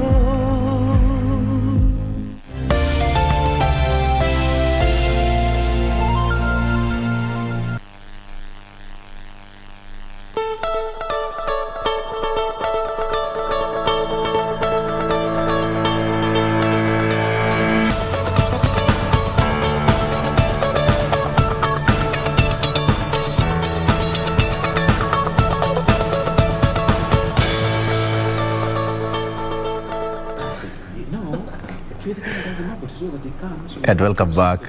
We're still having off-air discussion here. It's heated, I can tell you. Brilliant minds arguing their cases out. All right, so let's come back to the Honorable Kalonzo Musyoka factor here, because now it seems that everything has stalled because that agreement which was supposed to be signed today has flopped. We don't know when it will happen. We are still waiting for that communication from them. But then, give me a scenario, Wakili, how the absence of Kalonzo Musyoka from the Azimio la Umoja movement would affect One Kenya Alliance itself in the Azimio. We have got Gideon Moi already in. We have got Cyrus Jirongo already in. We're still having that feeling that Martha Karua and NAK Kenya are also still one foot in, another one out. They're also waiting to see how it will go. So with Kalonzo Musyoka out, Gideon Moi in, Cyrus Jirongo in, what next? Victor, I think the reason as to why there's a lot of questions and concern about Kalonzo Musyoka's next move is in respect of the numbers. Yes. Because remember, in the end of the day, what counts here are the numbers. And more so given the fact that the Azimio competitors, that is led by the deputy president, are also known to be, doing well in terms of the numbers and the mobilization aspect of it. So that the question that one would have to ask is, how much votes is Kalonzo Musyoka bringing to the table? Of course, a lot has been said about the capacity of the three Ukambani governors, and of course, this has to be done bearing in mind the fact that, luckily enough, these are some of the top three governors in the country in terms of performance, in terms of demonstrating that devolution actually works. Yes. However, it still remains to be seen because they've not been tested in terms of delivery of votes. Can it be said that they would slash quite some significant amount of the Ukambani vote, which is projected to be around 2.3, 2.5 million, and which ordinarily has been going along, following Kalonzo Musyoka's political direction. Yes.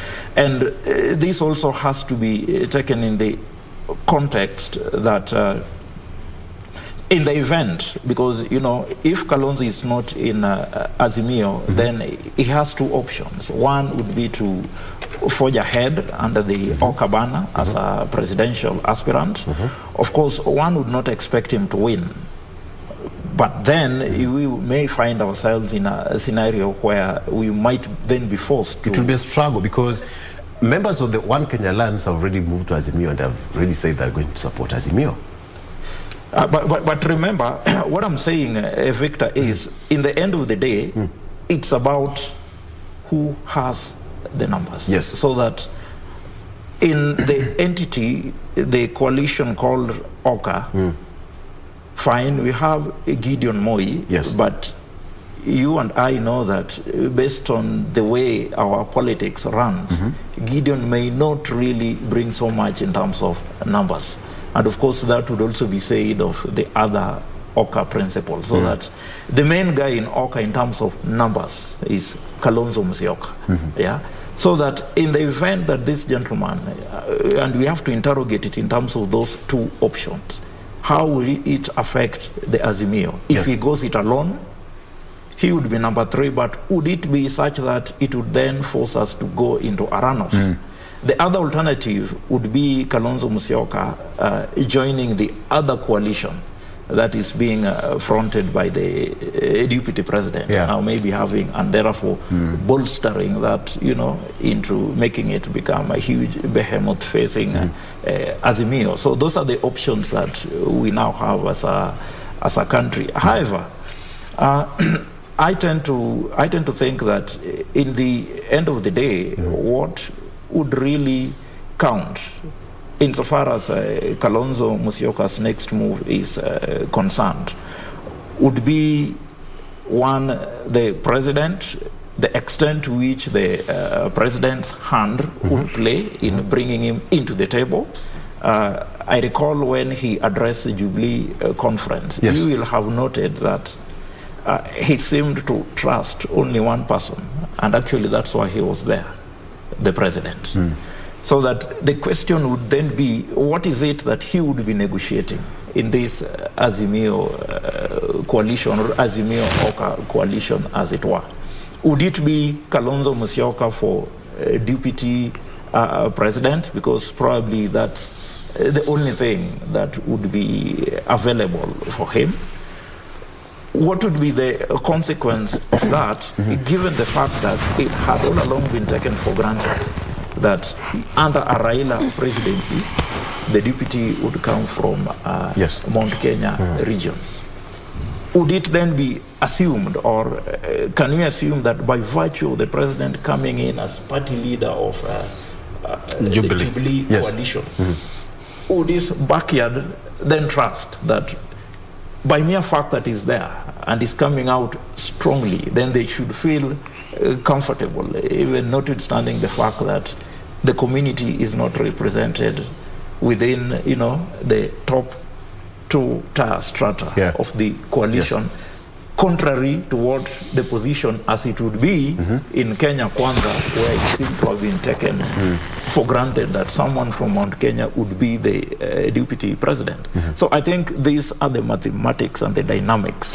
But let me just bring you here, Tabitha.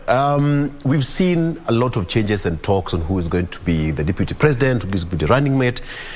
But having it the way it is right now, what has it that the president will be the chairman of the Azimio la Umoja coalition of movement, whichever they'll come up with? So that would actually put Central Kenya onto the negotiating table, right? And the president the other day said, all right, this time around, what if I said that this thing can be rotational? It can go somewhere else. It doesn't have to be here. And are we able to say right now, Tabitha, is that Central Kenya is comfortable and have made peace with their minds that they're not going to have a president this time around? Victor, that is a very... Even a deputy, for that matter. Yes, that is a very prudent question. I think that the Central Kenya have a great number of voters that is very necessary, if at all any presidential candidate was to win in the forthcoming election. We have seen it in our electioneering history. There's always... why would Ruto want to always be in Central Kenya if there was nothing there? To mean that they command a significant percentage in the election of the voters' basket that all the politicians will want to have. And therefore it goes without saying that the probability of the president or the Azimio coalition having a running mate for the Azimio presidential flag bearer, which obviously is Honorable Raila Amolo Odinga, will maybe probably, with high probability, come from central part of Kenya. Because at the end of the day, the president is looking at this picture that as a kinsman from the central part of Kenya also, how are we going to be represented at the table? You know, for a minute, I've seen the Tangatanga maniacs saying that the BBI, more or less, may the perception and what it has presented in terms of the executive hybrid type of leadership might have play part in this. For example, if at all, I don't know the probability or if it can be enacted before then, but then the president, as they were saying, will have assumed the position of a prime minister, and then now other key political leaders also will have the position which will be considered to be a very fat one in the executive leadership structure that was purported or was suggested by the BBI. But as it stands with what we are having as our current executive structure, then there is a high probability that since the central part of Kenya, and you've seen the way, I mean, these people could not just, stand so strongly behind Honorable Amolo Odinga, except Moses Kuria, who we have seen wants to join Oka and I don't know, form an alliance. They could not just form behindly or stand behind the Honorable Raila Amolo Odinga if they were not given a better bargain. So it's not the president, maybe, because now they have said that they're supporting Raila Amolo Odinga as the president, which is very okay. If the president said that, we could not. Of course, that is what we're supposed to have in this country. We have many ethnic groups in this country, and all of them want to fill the cake of being one of the senior most positions in the national presidency. So it's very okay if they give it to another ethnic community, which is Raila Amolo Odinga. But then now, these people or the community or the Mount Kenya Foundation, which literally we have seen really endorsing the Honorable Raila Amolo Odinga, would have not, I don't think they would have agreed for anything lesser than a running mate for them to support. So I want us to shift gears briefly and talk about what happened on Saturday. We saw the president quite happy. He was in his mood. Let's play this clip and see what the president said during the NDC.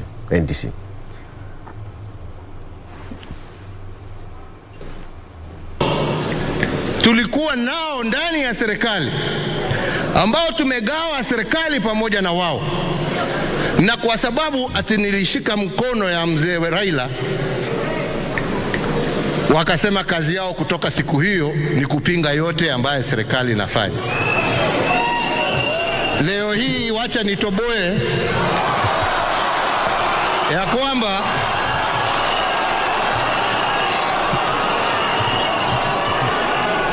kuna wengine walikuwa wanafikiria ya kwamba wana uwezo wa kusimamisha kazi ya nchi, na kila kitu tulikuwa tunapanga, wanakuja wanafikiria watavunja kwa bunge kwa sababu walikuwa wamechukua namba yetu, wakashindwa ya kwamba fikira, ndivyo nasema fikira ya wazee saa ingine ni zaidi ya vijana. Sisi tukakaa tukafanya mpango, tukasema no problem, kwa sababu ni kazi. And this is what I'm sharing, the difference between a politician and a leader. Mimi nikaenda kwa baba nikamwambia, sasa watu yangu wananisumbua, hii kazi italete shida. Kaona baba anaita bandi, we muungane na Kimunya pale, tengenezeni hiyo kitu. Haya, unaona inaendelea.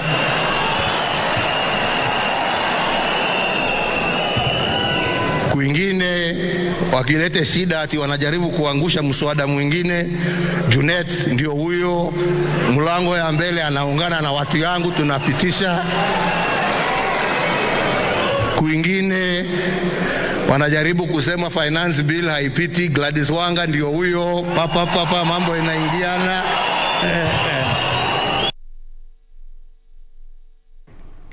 So from what the president said, pandili ingine papa inaingia and no problem.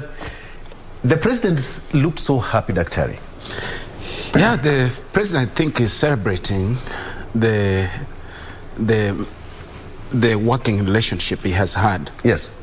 I think that during a period that would have been very difficult for him if he did not, give the olive branch to Raila Odinga.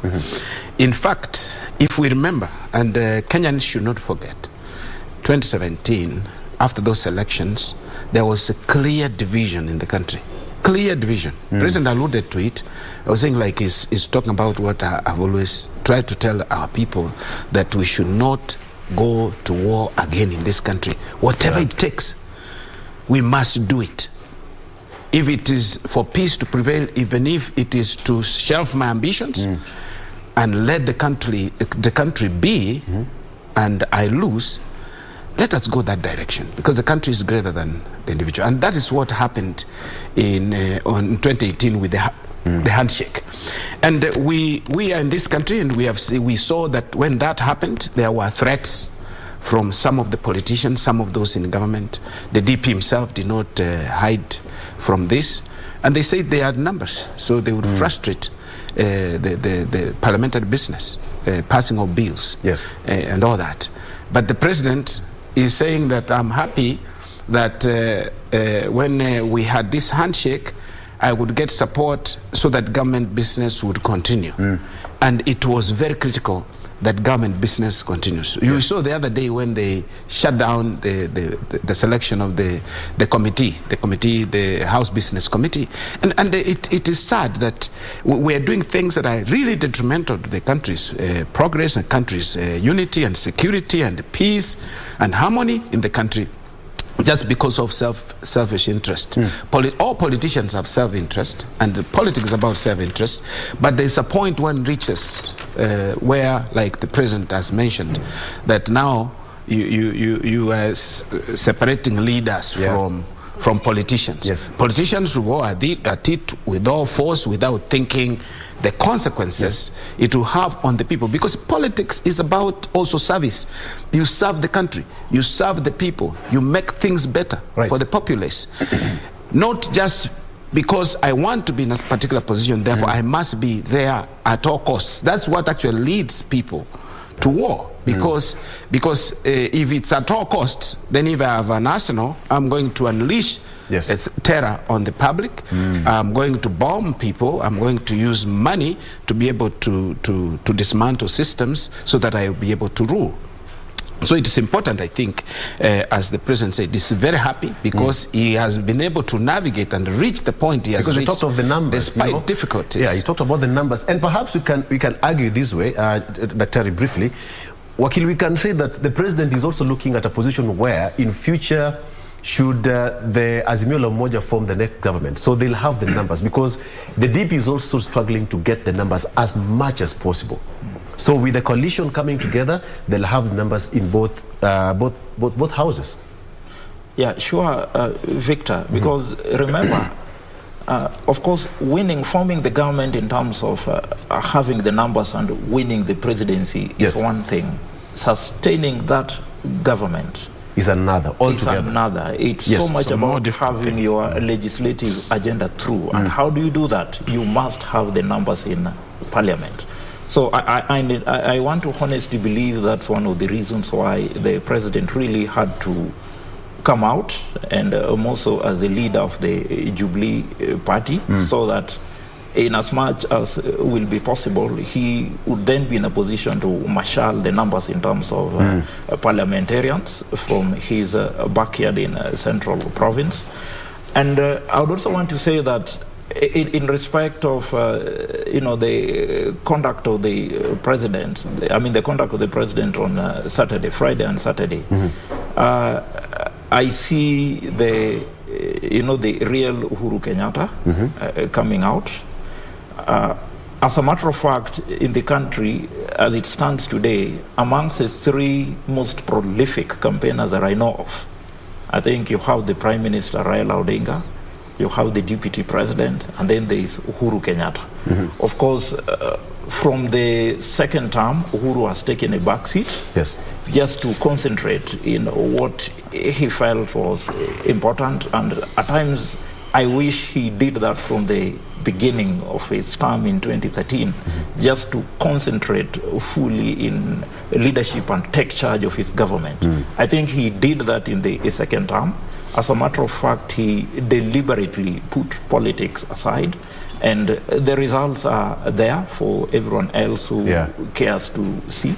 So that what then now remains is for us to see to what extent will he manage to reverse the gains by the UDA, particularly in his backyard, now that he's out, now that it is clear that he'll play a big role in government, and particularly, remember, the Kotu boss told us something sometimes back, and most of us took it as a joke. And actually repeated it. I know what you're going to say. The president is a young man, and he needs to play a role in government. Like my sister said, and I think Kenyans must now be ready for that, because it would come to fruition.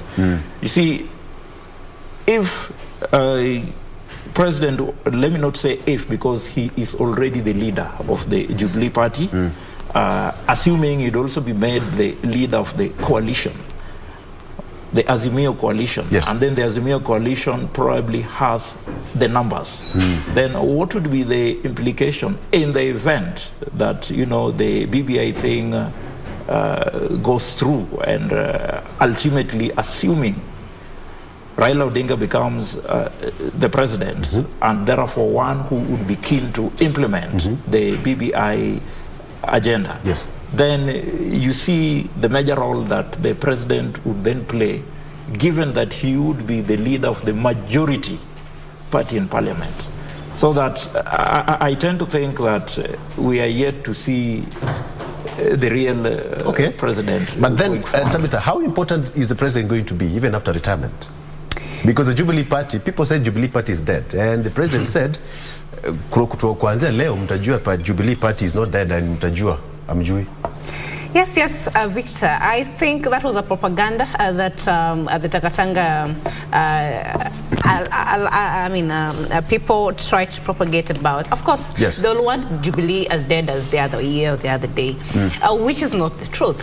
And it's very good that they've been saying it, and the president has just been keeping calm at it, because he knew that responding to them was not unnecessary at that time. And I think it's good we give our president the credit he deserves for being a leader, more of a leader, and what he's been able to do in terms of even revolutionizing our economy and the infrastructure. And in fact, when I hear leaders like Mudavadi arguing that hawezi kula barabara, I will always say that this mama mboga they normally use as a symbol to allude to the fact that the Kenyans are suffering and the mboga is suffering. It's okay. It's okay. Many Kenyans are suffering at that.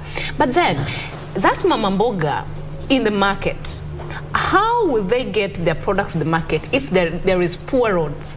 How will now the value chain be achieved up to the consumers if they cannot have access to the goods from the market? So infrastructure and the level of economic development goes hand in hand. And that was one of the deliverables of President Uhuru Kenyatta in his Big Four agenda. And he has concentrated in it. Look at the affordable housing. He's been talking about the universal health care coverage. Look at what he's been able to do with food and nutrition security. We are not there yet, but we are still, you've seen he's made efforts in the agricultural department and the ministry as it is, and the revolution he's been able to do. So if you look at that, he's been concentrating on that. And now he said, Jubilee has not been dead. The difference between Jubilee and the UDA was the fact that the deputy president, he said, I remember the president saying on Saturday that there was no way he could see his house burning and just stay there and wait for it to burn all over and then, you know, be able to incur the risk, and yet he saw it. He saw this from as far as, you know, many of us could not have seen it. And that's why lazima angeita wenye wangemsaidia kumwaga maji nyumba isichomeke yote, so that, you know, because at the end of the day we had a country that needed governance and leadership, not politics. And therefore that is what the president was able to achieve by bringing the handshake into play. You remember what we never knew this was supposed to happen, but Right Honorable Amolo Odinga said on Saturday that what his people who and by the way, the Right Honorable Amolo Odinga, he commands a huge following in this country. They wanted to have their own republic with the People's President. So the People's Republic of Kenya, and then we have now the Republic of Kenya governed by Honorable. Can you imagine Kenya going down that terrain? So those were very, very, very, very delicate, or I'll say risky lives for us to, you know, be in as a country. And therefore the handshake was very, very important for this country. So even as we talk about Jubilee being dead, Jubilee was not dead. The difference is Jubilee was working. Because when you talk about Jubilee, even as much as we had a lot of Jubilee leaders coming, we had them speaking everywhere. They're responding to these claims and here and there. The ultimate person that they wanted to speak was the President of Kenya.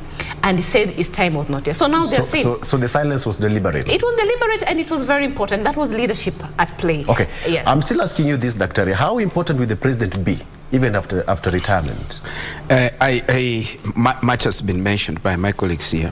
That the president has clearly demonstrated that he's not going to be outside politics. He wants to be inside. His retirement is not forgetting about politics, about leadership, about government, about all this. He feels that he has a stake and a role to play in politics, let alone the politics of Central, but the politics of the country. And he's positioning himself to that effect. We have seen him as the leader of Jubilee Party, the party that was dead.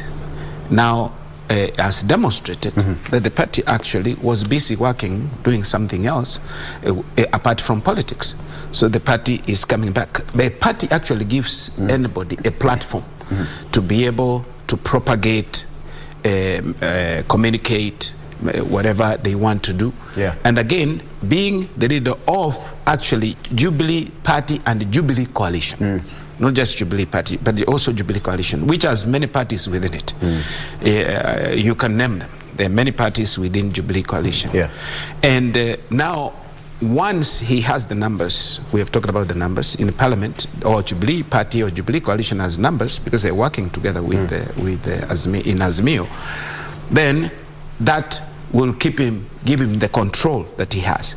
Another thing you can see, Victor, from the fear that the Saturday events have evoked. I saw Deputy President saying the President should desist from party politics. Why? Jubilee is dead, ran to UDA in central Kenya. And some politicians, of course, they heeded that call and they ran to UDA. But what is happening right now? The President is actually taking charge of Jubilee Party and actually sending shockwaves to UDA, which I thought it had supremacy in central Kenya, or in particular Mount Kenya generally.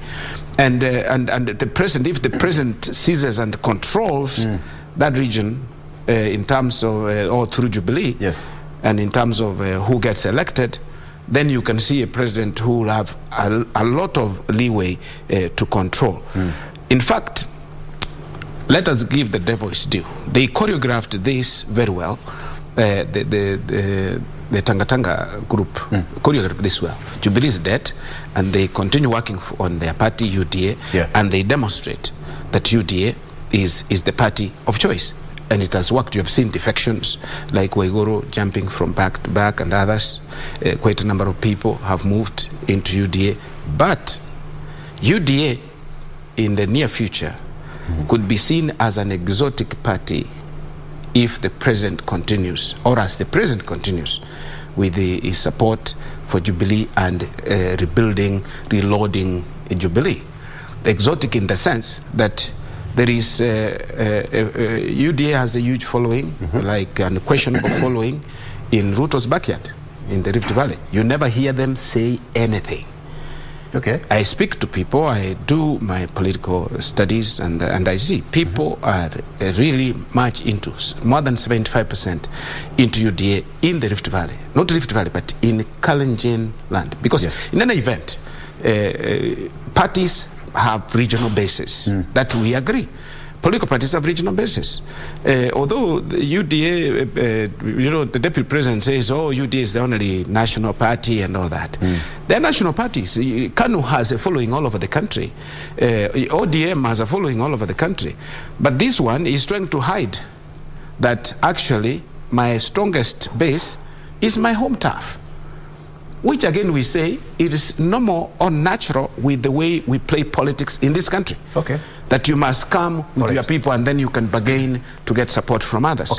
So President, just a moment. The President now, if once he succeeds to do what he wants to do, the greatest threat, he poses the greatest threat to UDA, because UDA will be boxed back to Kalenjin country. That's interesting. I want to come back and talk about that issue, because some people say that the way you're putting it, Daktari, is that we are likely to see more defections and about turns in the next coming weeks or months back to UDA. Perhaps most of the politicians who are still waiting and saying, Atasemani, is Jubilee dead, or what are they going to do? Most of the politicians actually were saying that. Some of them who have been interviewed here would say, we are still waiting, tungoje watasema, wacha tungoje kwanza. So let's wait and see what will happen after this particular break.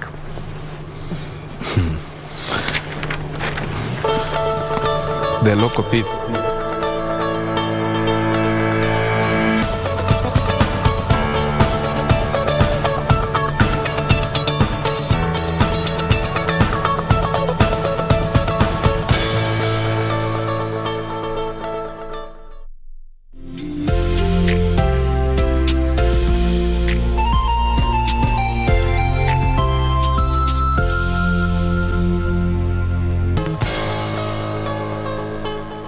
This week on Good Morning Kenya.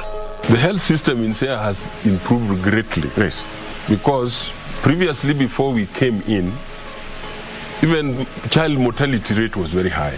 Governor Kanel Rosanga has steered the county of Siaya for 10 years now. Did you ever see at some point that the president and Honorable Raila Odinga would shake hands? I never imagined it. What is his opinion on national politics? The way Uhuru has now come to support Raila for presidency, that is a very big mark. That is like rubbing out tribalism completely from in this country. Join me this Wednesday on The Viewpoint at 7:30 a.m. on Good Morning Kenya, only on KBC Channel 1.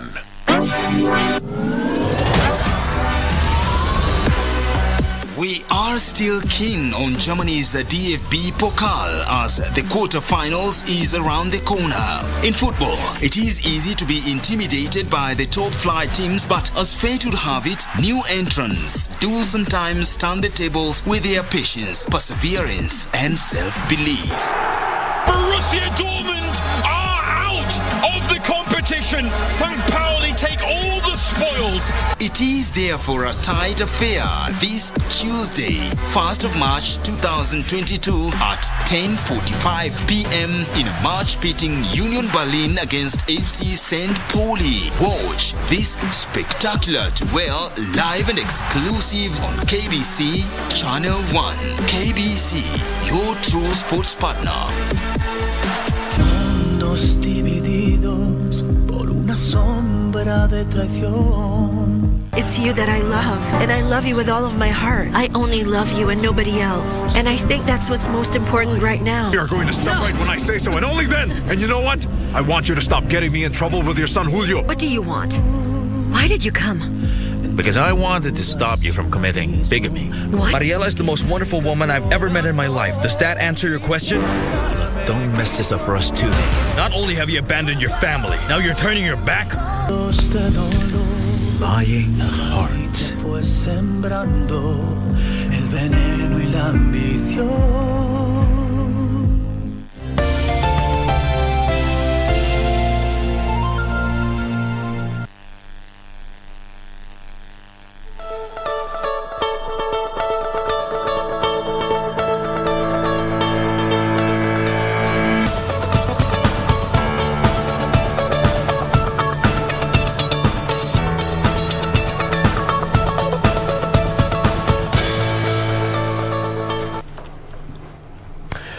Welcome back. Still with Dr. Richard Busire, Tabitha Ogutu, and Wakili Ken Amondi.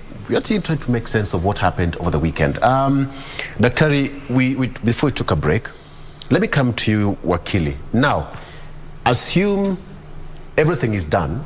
We have the next government, and we have got the Azimio la Umoja as the ruling party and coalition, so to speak. Do you think the president will have a say in that house? How will he influence running and processes of the bills in Parliament? I think we have to look at this thing from two contexts. Yes. Yeah. The first context is the assumption, which I think is practical, of us going to the elections under the current constitutional dispensation, and of course there is thereafter. Assuming the court gives a different decision insofar as the BBI document is concerned, and therefore the attempts that may be made by the Azimio government to have it implemented in phases. Yes. But let us start with what is, which is the current constitution. It would then mean that the president's party, I want to believe, would have some, it would depend on the numbers that would be secured by the coalition under the president, that is the Jubilee coalition. Because under the Azimio la Umoja party, there will be a coalition agreement that would expect it to be deposited. Yeah. Yes. And in that arrangement, we would expect probably to find some distribution in terms of leadership in the House. based on the numbers that will be contributed by the particular parties. Yeah. So that then, assuming that the president will be in a position to garner the numbers that he had in the current parliament, that is in 2017, then that would mean that the president's party would then play a critical role insofar as the legislative agenda would be concerned. And remember that when you talk of the Jubilee coalition as it stands now, we are not just talking of Mount Kenya. The president also had a significant hand in different parts of the country, and more so pursuant to other political parties, for example, the one led by the Treasury Cabinet Secretary. So that to that extent, you would expect, therefore, that the president's party would have a strong hand insofar as the pushing of the legislative agenda would be concerned.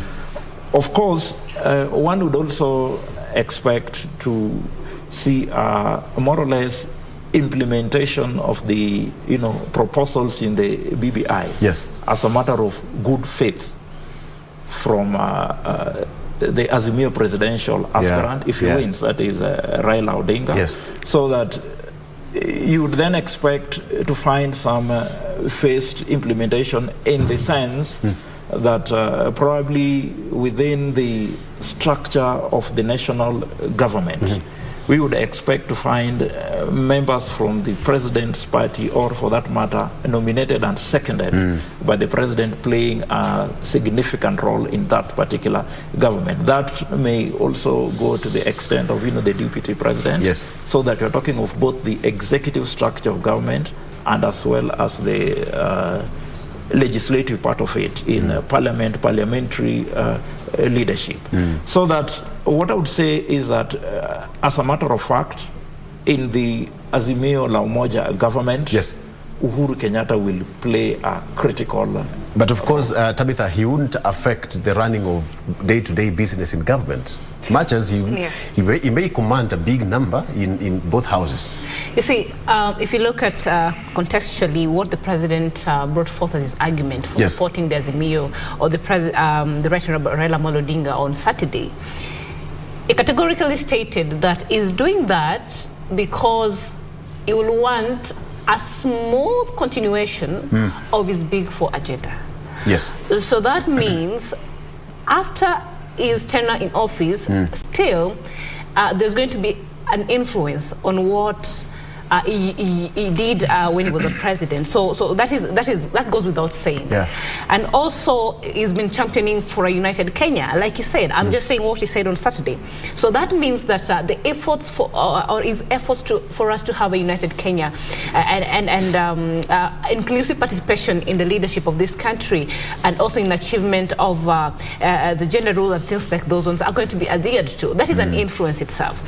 So what we are going to have past August 9th is a continuation, of course. And remember, when Raila Odinga, the Right Honorable Raila Odinga, spoke on Saturday, he said he's going to ensure that the Big Four agenda, the continuation of where the president had stopped, and many more. So he was trying to detangle himself from just a government project. Because if he would have just said that I was going to make sure that we have a continuation of the Big Four agenda, then the government project, which he is not, that the Tanga Maniacs have been trying to allude to, would have played part and it would have been certain. So it's not. So what he said is going to continue with this smooth continuation of the government Big Four agenda and more other agenda that they have also as a party, or even they have been having when he wanted to be a president, even the previous years. So of course that is going to play part. Also, a big question we should be asking ourselves is now that it's obvious. I even saw Kalonzo Musyoka saying that he said it categorically at ICC that the president should take over as the chairperson of the Azimio One Kenya Alliance. Said it. So what is his role as the chairperson? So therefore it goes without saying definitely that he is going to have a hand or two, and a lot of his influence is going to be felt in the next government. But of course we cannot also not give credit to the fact that Honorable Raila Odinga also has a vision for this country, and also as a party they have something they want to bring new to addition. So I want to give you in a brief, maybe a minute, if you go to the counties right now, if, for example, we had a governor in the first 5 years of devolution, and then in the second year of devolution we have a new governor, there are many stalled government projects in those counties, even building constructions and things like those, even public facilities, because there was no smooth or there was no continuation of the same of what the previous governor had left to be done in the county if he had not finished. Are you saying that? So therefore we cannot continue to be having a system whereby Honorable Kibaki was there, he had his own Big Four agenda, he did them, and then what if Honorable Kenyatta did not continue them? So that means that it was as good as a time wasted at that time, because if some of them were not completed, then there's something that was not, there is a loophole somewhere. So I think that is very significant, that since they mean well for Kenya, they have to be in fact, what you're saying, perhaps you can relate to what the two gentlemen said, because when you hear what the president said, he said that I'm going to leave a country with a GDP of 11 trillion, a country that 13 trillion, sorry, we were doing badly, but right now Kenya is ranked 6th in Africa. In Africa. All right? In Africa. So that is a plus to him. And if you hear what Honorable Raila Odinga usually say, we are going for the third liberation. Economic liberation. Which is in line with what the president is usually saying. And if you look at it, the president has been championing for some revolution sort of in the manufacturing sector. Exactly. And then the Right Honorable Raila Odinga has been championing for Buy Kenya, Build Kenya, you know. Industrialization. Right. And things like those ones. So you also see that some of their, visions and also even maybe the agenda they have for this country, they kind of have a point where they meet, and therefore we cannot therefore say that what the Honorable Amolo Odinga is going to do when he gets to the office definitely is going to be so different from what the president is doing. But there must be a difference, maybe, in the sense that the president had not had it easy. You remember he was saying that if at all he had not had the handshake with Raila Amolo Odinga, then there was not going to be peace. And he said since he had the handshake, there's been a lot of peace even for himself. You've seen the president even is so healthy right now. Look at him in 2013 up to 2017. Look at the president right now. He's very peaceful, and that's why he can afford to smile in the public, and we see literally a president not frustrated. He's happy. So it goes without saying that now, moving forward, that the president, you're going to see his hands in the next government with All right. Dr. What's your take on that? Because when you go to Kisumu, the shipyard is up and running. Actually, there is a ship being built in Kisumu, right? Yes. We have got another port which was also commissioned in Mombasa. We have got the Lamu port, which is still now operational. The infrastructure that we've seen in this country, right now you drive all the way from here to Bungoma without any portal. I tell you. You're right, Victor. Yes. I actually drove the other day, Monday, on Tuesday. I've driven actually from Kisii all the way to Kitale. Right. That road is nice all the way. You can easily pick any road you want. Yes. What do I see along the road in markets? People busy selling. So when I stop Kamukuywa, I'll buy, onions, buy whatever. And they're there in plenty. So this infrastructure actually makes a difference in people's lives, particularly roads. They make a difference. They are able to bring their products to the market. They're able to transport them to Nairobi, even export them to Uganda, to other places. Kisumu is a clean city. It is. I was in Kisumu also last week. Kisumu is clean. I mean, you compare with what it was, it has changed. There is change. Even the road network, the lighting in the streets and all that, things have changed. Kudos to devolution and actual leadership, even from the center, which is from the head of state. And we can give the president credit, actually government credit, headed by the president. And when people say nothing has been done, I think it's he trying to, that's propaganda. It's not true. People can take stock. I've gone also to Embu, Meru. Things have changed. I used to work in Meru some years back in the mid-90s. The way it is now is different. Things have changed. There is this Agana road which is being built. You go to Moranga. From Kenol. Development has been realized in this country. Perhaps we could do much better, but it has happened. I wanted to go back to your question. How would the president influence? Government, parliament is the representatives. They represent the people.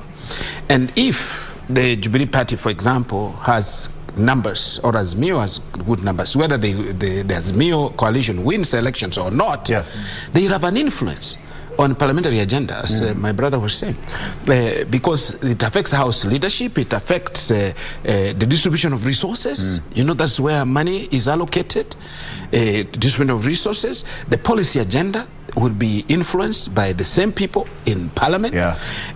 Also, of course, we have party manifestos also will bring an input into the legislative agenda. The ideology will also have an influence, and it will come to bear in the governance and leadership of the country. Also, it affects, you know, once you have a high position, or you have high numbers in parliament, or whatever numbers you have, it affects also the appointment of top bureaucrats, who becomes principal secretary, who are the ambassadors, who are the CSS. And these are the people, you mentioned something to the effect that will it influence how things would run. Yes. Those are the people who operate government. They are the administration. They are the arm that makes things done. They are the action part of government. So if you also have an influence on the action part of government, you are likely to influence what happens in the country so significantly. So they will influence policy implementation. So one should not write off the competition that we have, because this political competition actually will affect people's lives, and the president's position will actually affect what happens in the country in the future. But in terms of giving the Azimio, should they form the next government, some hard stance, do you think that can happen? You know, conditions and that, push and pull in parliament, in processing of the bills and what have you. That happens, but I will think if Azimio wins, if we go by the experience, I'm trying to believe that the Azimio, for example, the president and Raila Amolo Odinga and others are patriots, that they will put the country in front of everything else. If they had a handshake under those conditions, why won't they find a working framework within parliament if Azimio won? So in other words, you'd say that the president will not give Azimio la Umoja, should they form the next government, hard time, because the president said, you know, when I had problems in parliament passing with the financial... there was support from all of them. And maybe that is where we need to read from. You know, they say even right now, if you want to elect your area MCA or whatever, the new aspirants, we need to look at their track record. What have they been able to do? Not what they'll be able to do after. Exactly. So we have seen a peaceful working relation, and even in the parliament, you know, passing of bills and legislation is one key thing that I think Azimio as a coalition moving forward, even after the August general election, if they at all win, which there is a high probability, they will be able to have the numbers to pass. And you see that the president took pride in that. And so that is one of the key things I think as Azimio they'll take pride in. You know, being able to speak in one voice and champion for agenda as a team. Undefeated. So yes. Okay. All right. Wakili, we saw a new face of Jubilee.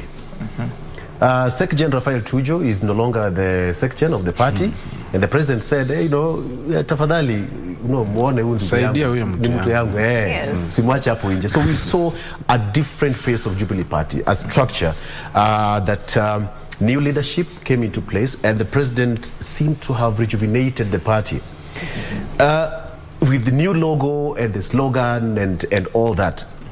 Are we likely to see now people start moving from other parties to join Jubilee, because it was written off already? Victor, like I started by stating, the most significant thing to me that happened over the weekend, and which was new, was not so much the endorsement of Raila Odinga by the president, because he'd made that clear long time ago. There were signs. The signs were there for everyone who cared to see. The most significant thing was the fact that Uhuru Kenyatta made it clear that I'm going nowhere. I'm still here. Yes. And I want to play a significant role in the politics of the land. And of course, how does he do this?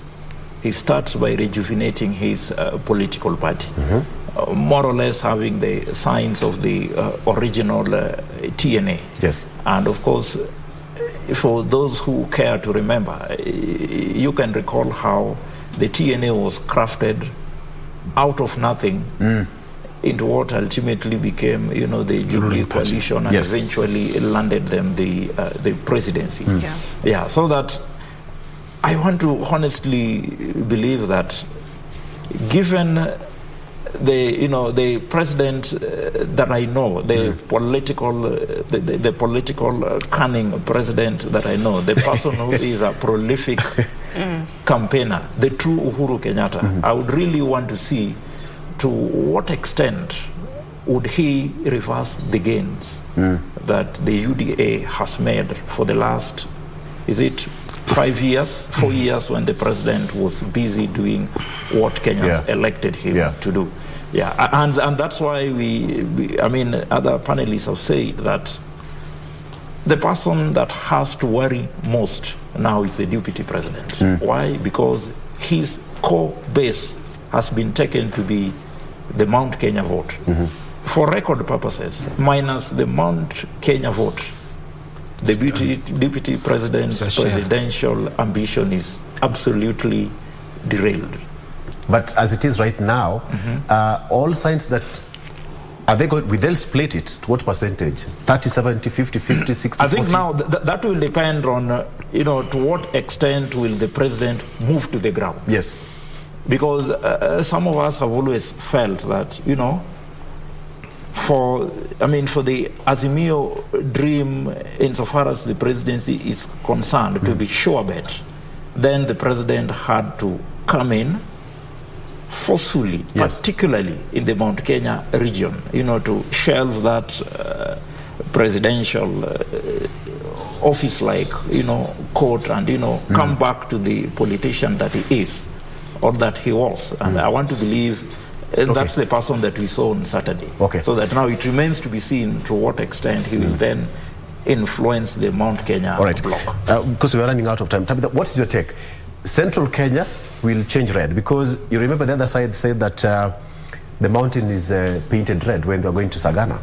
Absolutely. But then at the same time, we cannot downplay also that the deputy president also has a following there. It might not be as huge, because at the end of the day, as you said, as we were talking about Ukambani, we said that we cannot underrate the numbers Honorable Alfred Mutua, Honorable Charity Ngilu, and Honorable Kivuza Kibwana will bring from Ukambani, minus Kalonzo.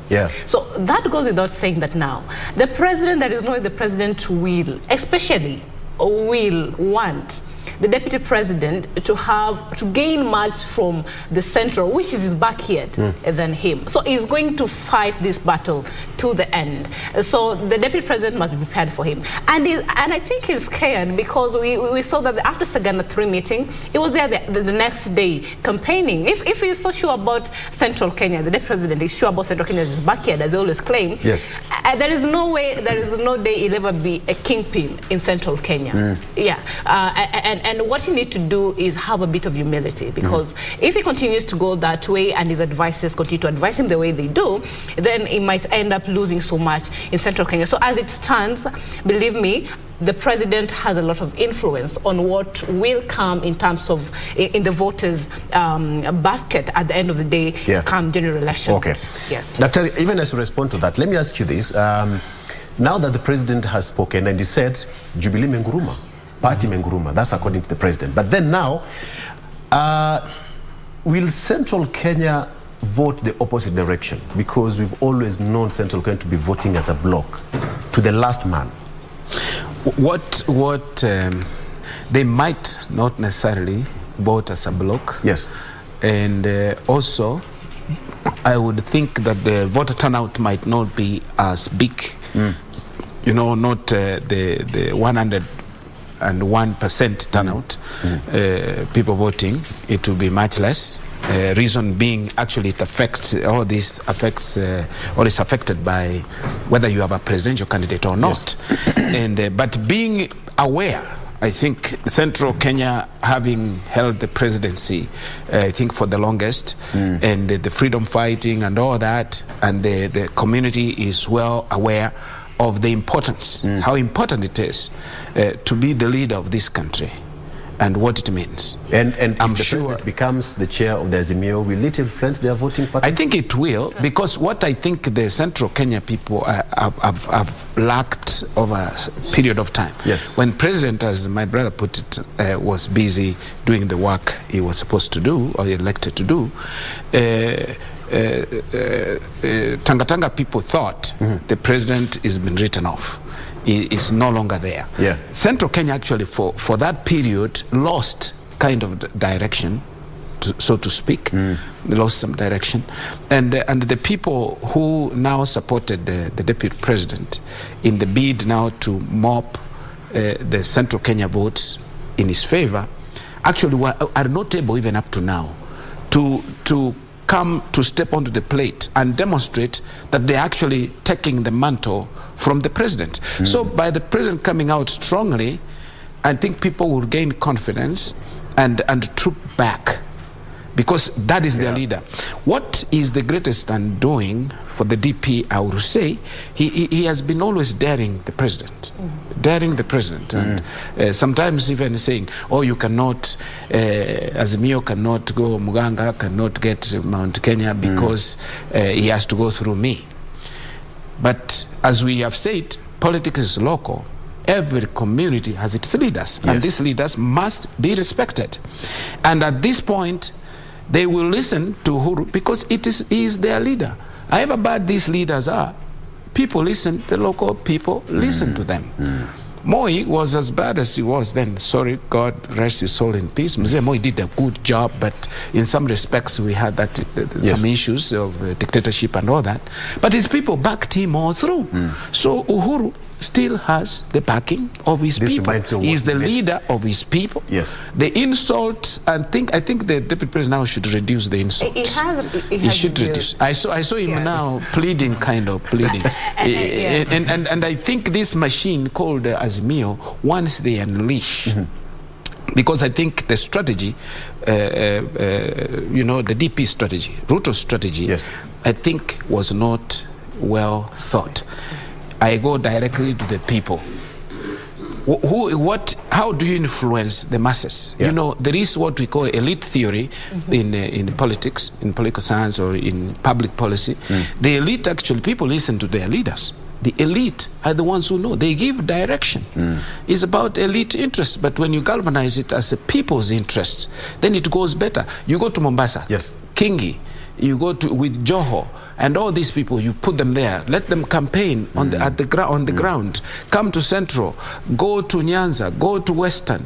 Musalia has gone as an individual. He has lost his troops. They have trooped to DAPK party. Now you see all these things, and I think that is a formidable machine, I would say, that most likely will allow me to stop it at that point. The director says that we have to stop at that point, but we need to continue this discussion. But Wakil, in 20 seconds, if you can, director, please. Now, what remains to the party members who are expelled from the Jubilee?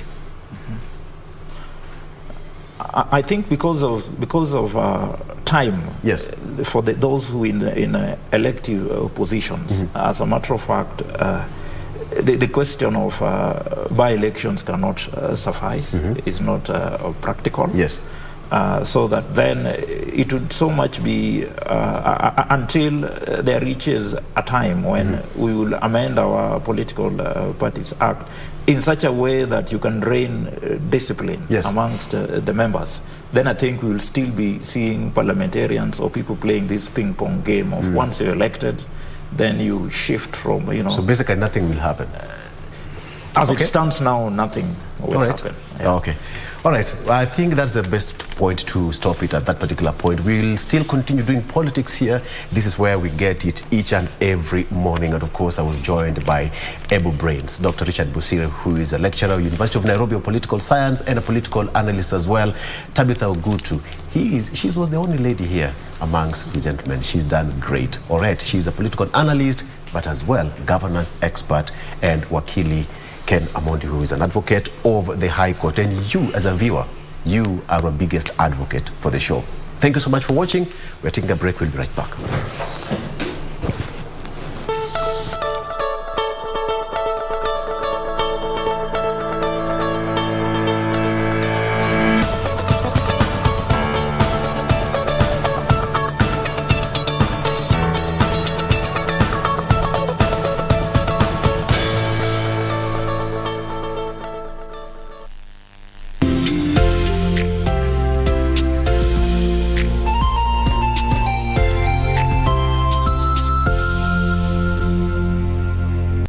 To all our prospective candidates, are you an aspiring candidate in the upcoming general elections? Do you want your agenda and manifesto to reach your voters effectively? At KBC, we have the most comprehensive and credible online platform that has profiles of all prospective candidates. Log on to www.kbc.co.ke/2022 aspirants and let Kenyans know more about you, your past achievements, your manifesto, and your development agenda once you get elected to office. What's more, the website is easy to navigate. We will create your profile, post pictures and short videos with your campaign messages at affordable hosting fees. Log on to www.kbc.co.ke/2022 aspirants today and establish your brand authority as we lead towards the forthcoming general elections.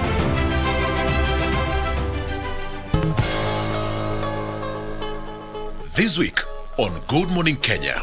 The health system in Siaya has improved greatly. Yes. Because previously, before we came in, even child mortality rate was very high. Governor Kanel Rosanga has steered the county of Siaya for 10 years now. Did you ever see at some point that the president and Honorable Raila Odinga would shake hands? I never imagined it. What is his opinion on national politics? The way Uhuru has now come to support Raila for presidency, that is a very big mark. That is like rubbing out tribalism completely from in this country. Join me this Wednesday on The Viewpoint at 7:30 a.m. on Good Morning Kenya, only on KBC Channel 1.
Welcome back to the program. We are glad you are still keeping us company. In case you are just joining us, karibu tena sana. This is Good Morning Kenya. I am Jade Wamboy. From politics, we now move on to our family segment. And today, we are going to continue with a series that we started a while back, looking at relationships and toxic relationships, for that matter, narrowing it down to know how to handle a narcissist, whether you are in a committed relationship or in marriage. To help help us with this conversation today, we have Zipporah Wanyeki, who is a counselor at the Baton of Hope. Good morning, Zipporah. Good morning, Jane. Thank you for making time to be with us once again. You're welcome. Are you on the social platforms? Obviously, can be able to interact with you? Yes, sure I am. Give us your handles. At Facebook, you find me at Zippy Wanyeki. On Twitter, Wanyeki1 Zipporah. And I have a YouTube channel, Zipporah Wanyeki. Fantastic. And remember, we are also using the hashtag Good Morning Kenya on Twitter. Our official station handle is at KBC Channel 1. My handle is at Jane Womboy. Now, first things first. We live in a time where people say, stay dangerous, stay toxic, stay Taliban. But when you talk about relationships and them being toxic, let's just start from there. How would you define a toxic relationship? Thank you, Jane. I'll start by telling you that of late, I've come to realize that most people are confusing toxic relationship, maybe for affection. They don't know. They don't know. Yeah, they think that it is normal to be in such kind of a relationship where somebody is calling you 16 missed calls in your phone, and you think that is normal. So we need to enlighten our Kenyans and tell them that for somebody to be in a toxic relationship, the basic that we can tell you, number one, you feel unsupported. Number two, you feel drained, unhappy. You do not get any joy from that relationship. These people, Jane, they tend even to envy other happy couple outside there. Yes. They feel drained, no energy, no joy. You feel attacked. You feel misunderstood. This person does not, communicate well. It's so negative. They leave you feeling worse than better, and you are in a relationship. That is a basic characteristic that we can tell you that watch out, you're in a toxic relationship. Especially when you do not derive joy. I mean, love, who wouldn't want to be loved, Jane? So if you are not getting that love, these people who are in a manipulative relationship, for example, is not fun. It's not fun for somebody who keeps on bringing you down your self-esteem. So when you feel attacked, when you feel not loved, when you feel unsupported, misunderstood, you are in a toxic relationship. Now, once you have gone through some of these challenges, and much later then you come to realize maybe this was a toxic relationship. But for most people, we have grown understanding that relationships ni kuvumiliana. It's what we have been taught. And for some, even from the household setup, you have grown seeing one of your parents being abusive to the other, and it has become normalized to you. How then are you able to tell the difference when you're in such a relationship if you have such a background?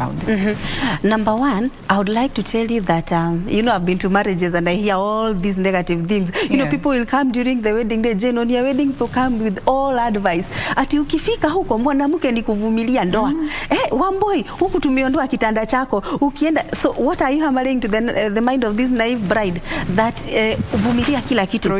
In case you beaten, vumilia. No, there's nothing like that. So we later come and tell them when to know when to leave and when to stay. So if you are being brought up maybe in a place where like maybe your parents, we call them dysfunctional homes, you found them fighting and your mama amevumilia miaka 45 kwa ndoa, that doesn't give you a license kuvumilia pia. So it is up to you, because I always tell people, self-respect is everything concerning dealing with abuse. You have to get your self-esteem back, because one of these people, what they do, they bring your self-esteem down. So if you need to deal with toxic person, fight for your self-esteem. That is how you know whether I should be able to say, because why should we, Jane, for example, tell you to wait until all your hands and legs are amputated?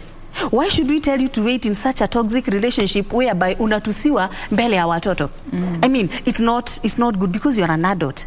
So this is the time, I think this one is draining all my strength and my energy. I need to move out. That is when we talk about when you're dealing with, for example, someone we call a narcissist.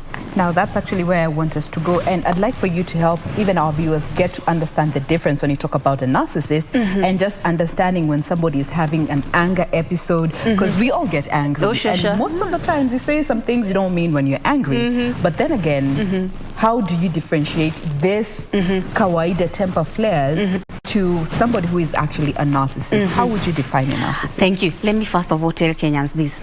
Who is a narcissist? If you want to know you're dealing with that, and these people are not good people. They bring your self-esteem down. they demean you, they attack you, they manipulate you. So one way of knowing that you're dealing with a narcissist is that these people are full of themselves.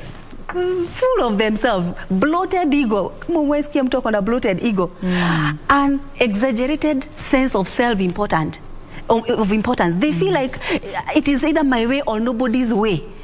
They feel they are on top of the world.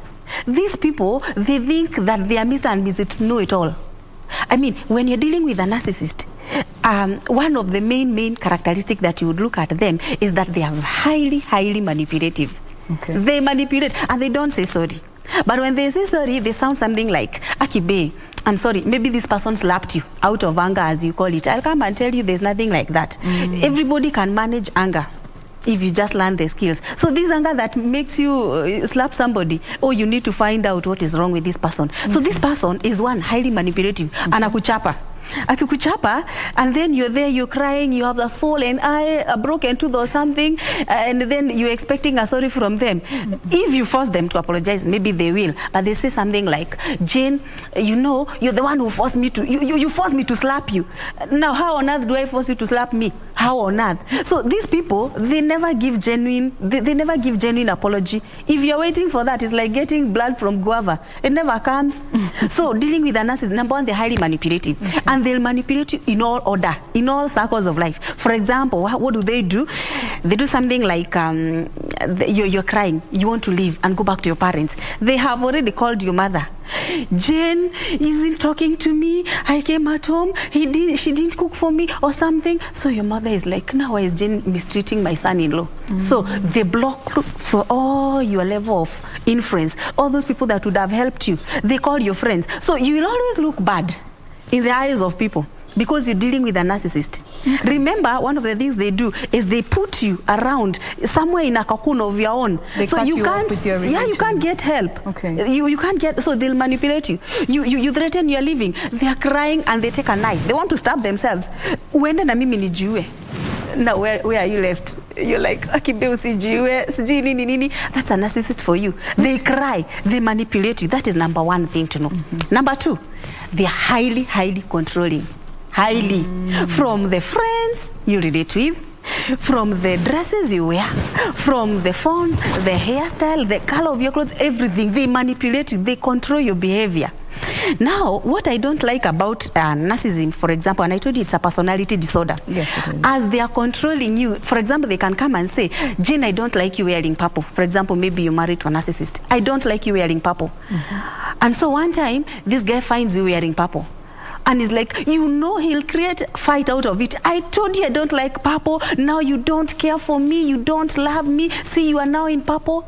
And then you start apologizing for sins that you never committed. And you say something like, oh, I'm sorry. I didn't know. I didn't mean to offend you. You know, you're there. Every other time, a narcissist will be looking for somebody to be, you know, they look for someone they can intimidate. So narcissist can't marry a narcissist. Unless wajenge karibu na polisi. They can't. They look for people we call empath. Empath are people who are totally, wale watu wana, you know, very, to be empathetic. You feel my pain, you are over understanding, you're quiet, you are there. They look for people they can intimidate. Now that is actually and bring it down. That we'll be coming to when it comes to relationships and marriages as a whole. But in a nutshell, a narcissist is somebody who is manipulative, very manipulative, controlling, and has a bloated ego, self-importance, and they're pathological liars. They cheat. And even when you found him cheating and you're there, you're threatening to leave or what, they are like, no, but you forced me to do it. But you doing what? They keep on lying. Time and again, they'll be lying to you. So narcissism is not a very good behavior. It's not a very good disorder to deal with. And unfortunately, Jane, these people are in the marketplace. These people are in the career world. They're in the corporate sector.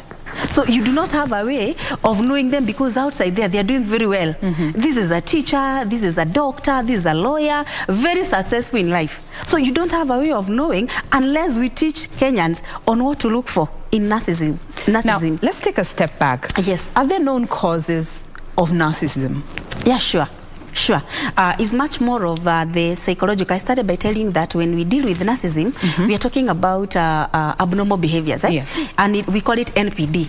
NPD is narcissistic personality disorder. It is a personality disorder.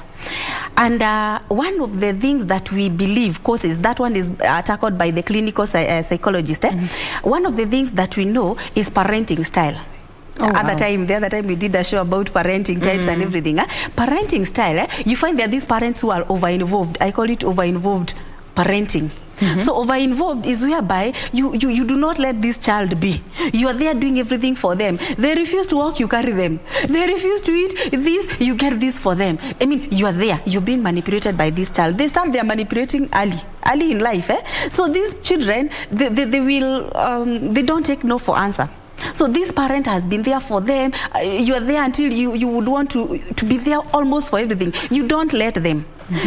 Anaenda shule unainama unamfunga viatu. Honestly, something they can do for themselves. You carry for them their bags, or you prepare for them their lunch. Even these simple tasks that they can do. They grow up knowing that people will be there to treat me nicely, because narcissists are hiding and they want to be treated nicely. Yes. But they do not give that back. They take more from you. They drain you because they're sucking life out of you, but they don't give that back to you. So that's number one, over-parenting, over-involved parenting. Let the child be. Teach a child some skills. Let them go and do them. Don't do everything for them. Even if it is maybe something like nowadays you're talking about technology, phones and everything. Yeah. I always say, sometimes it's good, let them know that the money is not just growing on trees.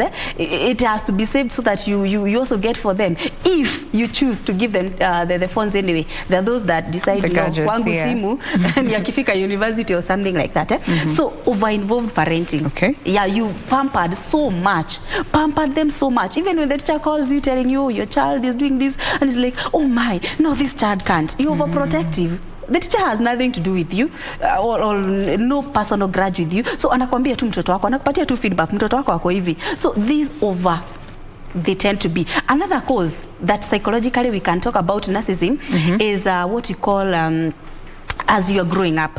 Jane, how you grew up in your village, by the way, how your parents brought you up, determines how you become as an adult. If you're brought up by controlling parents, in future, you could find that you accommodate control. You have those tendencies. You have those tendencies. Okay. If you're brought up by very harsh parents, in future, you could have forced discipline. It's not you behaving, it is what you are told because of fear. You don't initiate a lot of things because you are afraid. So one thing about these people, if somebody faced negligence, what we call under-involved parenting, then non-involved at all, this child did work but got no feedback. That child could end up becoming manipulative. You know, they are doing everything to stand out. A narcissist want to be in the limelight. Anataka yeye ndiye kusema. He wants to control everything and anything. They use a lot of I statement. In nyumba yangu, I cannot accommodate this in my house. When you hear people, Jane, talking about my, tumepata watoto mimi na wewe, and then you're talking about my children. My what? Okay, occasionally you can. But every other time you're referring to everything, my table, my cup, my what? That person, watch out. He could be having some narcissism in him. So the abuse, for example, if somebody faced child abuse, either physical, verbal, emotional, sexual, these people, they translate to becoming narcissistic in future. All right. Now let's fast forward and now get to the stage in life where, you know, getting into committed relationships and marriage for that matter. You had touched a bit on the kind of persons that narcissists would go for a partner or a spouse. Tell us a bit about that. Yes. Now, number one, when we were talking about personality, I told them that there are people we call choleric and they are very outgoing and everything. They do not look for other cholerics to marry because they are aggressive. They are not looking for other aggressive. They are looking for people they can intimidate. You get it, So a narcissist knows that, number one, he's controlling. He has controlling behavior. He needs a lot of praise. He is expecting everybody to praise him. And if you do not praise, you become an enemy. So this person will not look for another narcissist to marry. No, they cannot. They will explode in that kind of a marriage. There will be explosion. So they are looking for somebody who will accommodate this. And who is best placed to accommodate that? An empath. So who is this person we call an empath? Empath is a personality. These people, they tend to understand you. They are over-understanding. Quiet, reserved, look godly from outside. These people do not like drama. These people are very quiet. They don't like drama. They are there, they are reserved. Yes. So these people, because of the nurture relationship, they tend to be over-understanding. Oh, they find you do not want to eat this, unamuchapa na chakula unamrudisha, sema, okay, I'm so sorry, Mama Njeri, let me go and prepare something else. Goes back to the kitchen. Try that with someone who is not an empath. They will create a fight. So they will always look for these people who are calm, who are reserved, who are there, who cannot fight back. A narcissist does not want somebody who can fight back or even answer back. No, they want someone who is quiet. So they will intimidate you, and they will make sure they bring you down. They never support your dreams, by the way. Yes. Oh, they don't even make you seem like you exist. Anything for them, you are a non-existent person for that matter. You come saying, I was thinking, we buy this plot here. Because unajua nini mambo ya plot? What do you know about plots and investment? You're not supposed to have a say in this marriage. You're there to be seen and not to be heard. That's a narcissist for you. So they look for some people that they can intimidate. So they always go for someone who they can have a sense of control over. Yes. So now, for people who might be in such a relationship, how then do they even initiate communication with a narcissist? Because there are people who could already be in such situation. And there are many. Oh, yes. Jane, there are many. I told you, these people, number one, they have a sense of insecurity. Narcissist, they have a sense of insecurity. They are overjealous. They do not believe that any other person can be better than them. Therefore, that is why they keep on intimidating you and putting you around there. And they do not want you to imagine that you can get a better husband than them or a better wife, because narcissism can be in anyone. It can be a wife, it can be a husband, it can be a parent. You could be brought up, I had a very nasty case, by the way, of someone brought up by a narcissistic mother. They even don't allow this child to see the father. They were doing nasty things. They have to come and check who is your boyfriend. Did they break your virginity? Now how do you go checking virginity in a girl? It's something crazy. That's narcissism in a parent. So one thing that you can tell these people, because they are highly controlling, find out, because you have to always be very cautious when you're communicating around them, because it's you like don't want to hurt them. Man. You don't want to hurt them, because whatever you say, they'll pick quarrel out of that. Be yourself. Manage your self-esteem. Mind about you. If you can be able to manage your self-respect, you can create a boundary. Put boundary at that. Mimi, I can't stomach this. I'm talking to you and you're not listening to me. I cut that communication. Boundaries. When you are ready to communicate, we shall talk. Otherwise, a narcissism does not, he treats you like you don't exist, or she treats you like you are not there. So whatever you're saying is inconsequential to them. So create boundaries. Let them know. Let you have your own ego. We all have egos. Let nobody bring you down. Even if you're in a relationship, let them know that you can leave.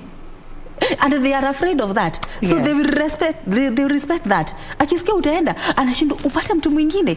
I thought I'm the only person in this world. How? And they use very nasty language. They even insult you in front of children. Yeah. They intimidate you and make you know that ukitoka hapa, you can amount to nothing. So create boundary. Learn how to communicate with them. Do not be oversensitive when you're talking. That, unajua Baba Njeri hapendi hivi. Ukisema hivi utamkasirisha. Let them be angry. It is their own issues they're dealing with. After some time, they will learn that this person also has feelings. Otherwise, if every other time you're coming, you're being controlled and you get into their traps, oh my, that is when you hear somebody locked in themselves, because a lot of negative energy, you become depressed. Yes. You lock yourself, you kill your children, you kill yourself, umekufa. Sasa tumesaidia nani? Nobody. Boundaries. Make sure you have boundaries even in when you're communicating. Oh, yes. Now that brings the aspect, and that is conflict management in relationships, because we also understand that narcissists have a fragile self-esteem in as much as they have a bloated ego. They can easily turn around the situation to play the victim in a situation where you're trying to handle a conflict. How do you go about such a situation? Thank you. I can take you back. Narcissists, we said, some play what we call passive-aggressive behavior. Now, passive-aggressive behavior is whereby you play the victim. We were fighting. You are the man and I'm the lady. You fought me. You punched me until I'm bleeding. Yes. When I shout, I ask for help, and neighbors come. They find you who was fighting me on the floor crying, hey, Madam Manager, this lady will kill me. And people will think I was the one who was fighting you. You get it? That is a narcissist for you. So how do you deal with this person? In as much as they have controlling behavior, in as much as they have fragile ego or whatever, there is nowhere, Jane, when we were getting married, we agreed that you are superior and I am inferior. Okay, I know the Christian part of the man is the head and the wife is the neck or something like the submissive beta. But even when you are submissive, that doesn't mean that you kill me. It doesn't mean that you fail to support my dream. So when you're dealing with this person, communicate with authority. Communicate with authority. State what you need and learn to say no. Most of the empaths don't know how to say no. They will accommodate and accommodate even when it is not working for their in their favor. They don't know how to say no. Learn to say no. A narcissist will do something like, they'll bombard you with information. We are going for a holiday. They had not prepared you. They had not. They come. They want you to fit in their schedule. Now, if you don't learn to say no, you will all the time be feeling intimidated or something like that. Do not accommodate that. In as much as you want to be very careful in the way you are speaking to them, at least learn to stand for yourself. Get some self-esteem your own. If you have your own self-esteem, you can be able to handle anyone. You can handle anybody. All right. Authority comes in good hand when it comes to handling conflict with this particular type of dealing people. With the narcissist, it's all about you stepping your authority. That is it. There is no other way. Narcissism, hakuna dawa ati tutakupeleka hospitali. We can only manage you. But hakuna dawa ati tutakutibu. You only have to deal with the issues. Now, you know, for somebody listening to this conversation, they'll be like, hey, it's all doom and gloom when it comes to handling or being in a relationship with somebody who has narcissistic tendencies or is a narcissist. But the people who are in such relationships, is it possible to have a healthy relationship that actually lasts with a narcissist, and especially one who is aware that they are a narcissist? Yeah, sure, you can.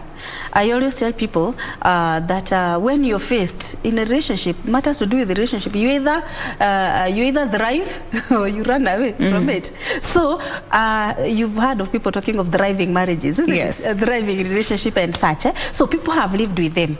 So we will not be here to tell you that now if you're married to a narcissist, you run away. There are reasons why we can tell somebody terminate your marriage or maybe stay safe in case of abuse and such. But if he's not abusive and you feel you have the grace to accommodate that, you can learn to live with them. And how do you learn to live with these people who have a very high bloated ego, who want to bring you down? You state your authority. Clear boundaries. Let you have friends who you can talk to. They are afraid, or when they see you talking to people, they are afraid that you might open up to pastor, you might open up to your mother, you might open up to your friend, you might go out and your friend, so they manipulate even who you become friends with. Jane, I told you I don't like that company. They have fear. You might open up and you'll be utachanuliwa uambiwe wewe umekaliwa. So they are afraid of that. So for you, create your own circle of friends and stick to that. Let them come and tell you, you are hurting me. I told you I don't like that. Yes, but it is my friend. We are not an island that I can live alone. I have my own. So establish close friends. Stable relationship. I know of one away person. From the relationship with the narcissist. Oh, yes. You have a life of your own. Jane, before you got married, you had friends, isn't it? So marriage does not mean that you kill all your friends now. No. Because that's one thing that narcissists ensure they do. They cut you off. They block you from the society. Yes. So they can manipulate you, cook you, do all manner of things inside, and you cannot scream for help. You feel suffocated. You can't scream for help. So when you find yourself dealing with a narcissist, because those marriages, they thrive anyway, but they thrive only when the other party has been told what to do. Those people who reach to me through my inbox is only that I just tell them, you're dealing with one, and maybe this is what you can do. So when you get to know how to manage someone, you can even manage we call them the psychosis and the neurosis people. Those are serious mental cases. You can manage anyone as long as you're taught how to handle them.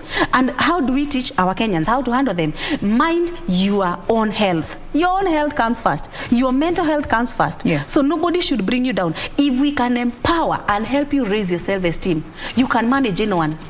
So then why do we find people staying in this abusive relationship, and especially with a narcissist who is all out, not even trying to play victim? I found a category called the malignant narcissist. You know, they are abusive verbally and physically, they are manipulative, they are sadistic, they are controlling, and the other partner is aware of all this, but they still choose to stay. Yeah, there are two reasons that are known. Of course, there are many others, but the two main, in a marriage setup, you find especially women, they tend to stay in an abusive marriage because of children. You ask somebody, mama nani, why are you in that marriage and you've been beaten, umengolewa meno, umefanywa nini, but you're still staying there. And you say, unajua sasa watoto wangu, I don't want my kids to grow up without a dad. It's honestly, that is how culture maybe trained us. But now, Jane, if you were to look at life seriously, do you know that these kids after 18 years, they'll be leaving? You are with those children for a very short duration of time, so they'll soon be leaving and you're left alone with that negative person. Number two, do you consider, because we talk of where the lesser evil, which is the lesser evil, these children who are seeing you being abused, misused and used, they see you, they're in a toxic relationship, you're doing them a lot of damage. We started by saying about parenting. Tukasema how you're parenting these children will determine what they become. So what about this child who has grown seeing you being abused? What do you think will happen to their personality in future? They might become bullies. If they don't become bullies, they might have fear. If they don't have fear, they might have resentment, hatred for men or women, in case, depending on who was misusing the other. So you will have done a lot of damage to these children than good. So if you are staying in that abusive marriage, maybe because of children, you need to really look at your reevaluate your decisions. Reevaluate yourself and tell us whether you really want to stay in that because of them, because soon they'll be leaving. And some of these children even come and ask you, Mom, sasa, why did you even accommodate all these? So that is number one, parenting. Number two, there are people who feel like maybe they do financially they are not doing very well, and maybe these they're dependent on this man or this woman, so they have to stay there because this is where they are getting their daily bread and all that. But I'll tell you, pray to your God. Let God help you to be stable and strong so that you're able to move away from abuse. Now there is also the category that gets to walk away from such a relationship, but there are also those and this is something that I actually have been seeing on the social platforms. You don't know how to be in a healthy relationship because you are so used to being in this toxic space, such that when you move on from a toxic person or a narcissist and you get into a healthy relationship, you also leave that healthy relationship because haina drama ya kutosha to keep it alive, to keep it spicy. Moving on from a toxic relationship from a narcissist and actually learning or unlearning those toxic habits to be in a healthy relationship. Thank you. Jen, did you learn about the law of attraction at some point, that most of the time who you are likely to attract such a person? And when we are dealing with a narcissist, you find that this person who has been married, and I don't want you to imagine that it is only a lady.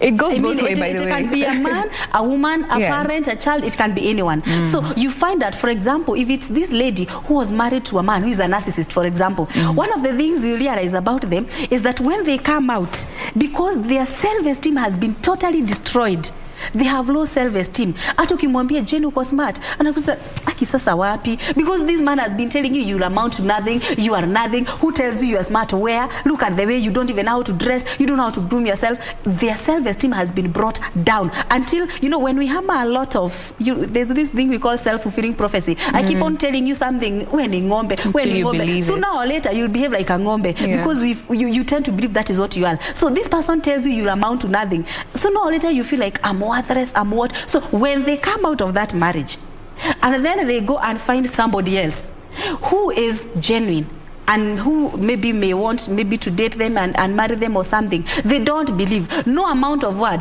can make this lady who was in an abusive marriage believe you. Feel they so most of the this. time they push you away. Unakuja unajaribu, they don't open up very easily. You want to come, they are wounded. That is number one. They are hurting from inside, they are bleeding, so they are not able to accommodate any other person. Number two, you could find that maybe this is a man who has married an narcissistic girl, and has done all the dramas and everything, and so you decide to call it a quit. You leave.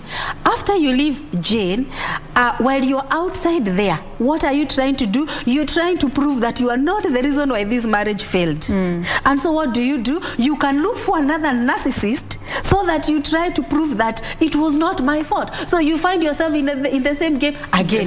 And at first, you are not able to notice that he or she is one. Okay. But when you are inside there, you realize that the same trait, the same cocoon, once again, you move out of that. Now you wonder, how many marriages will I break, making and breaking? Finally, you just So we hear some nasty things because you are trying, even people who divorce, when you come out of this marriage, statistics say that the chances of the second marriage breaking are equally high. Higher, yeah. Especially if you didn't deal with what killed the first marriage. And so you find that this person getting to the second marriage is trying to prove to people, to society, or even to yourself, that I really worked hard for my marriage to work, so I was not the problem. You get to the second marriage, you repeat the same problem. Okay. It breaks. So you'll keep on wanting to prove to people that you are after all, I was not the one involved. I was not the bad person after all. Okay. Now, then there's the other category of people who want to completely disassociate with this narcissistic person they were with and try to move on.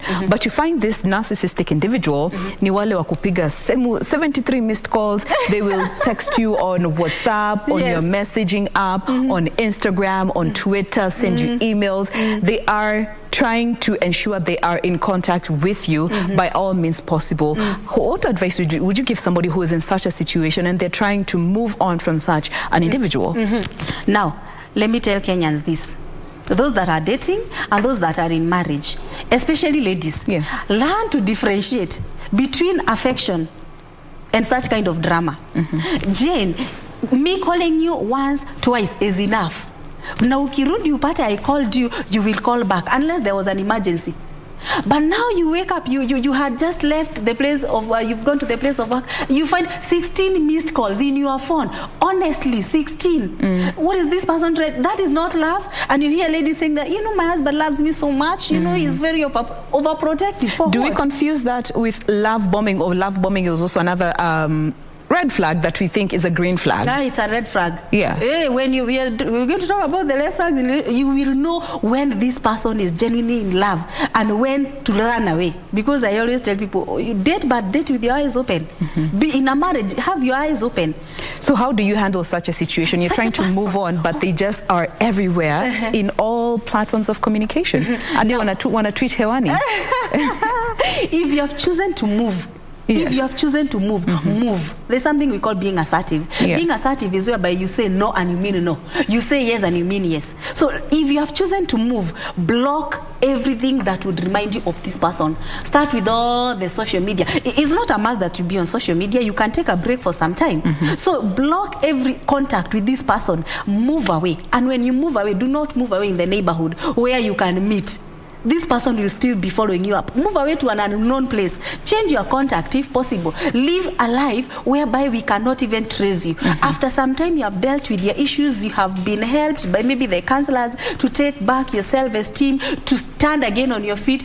If you are to meet a narcissist in the current form, the version of yourself where you have changed, they cannot manipulate you.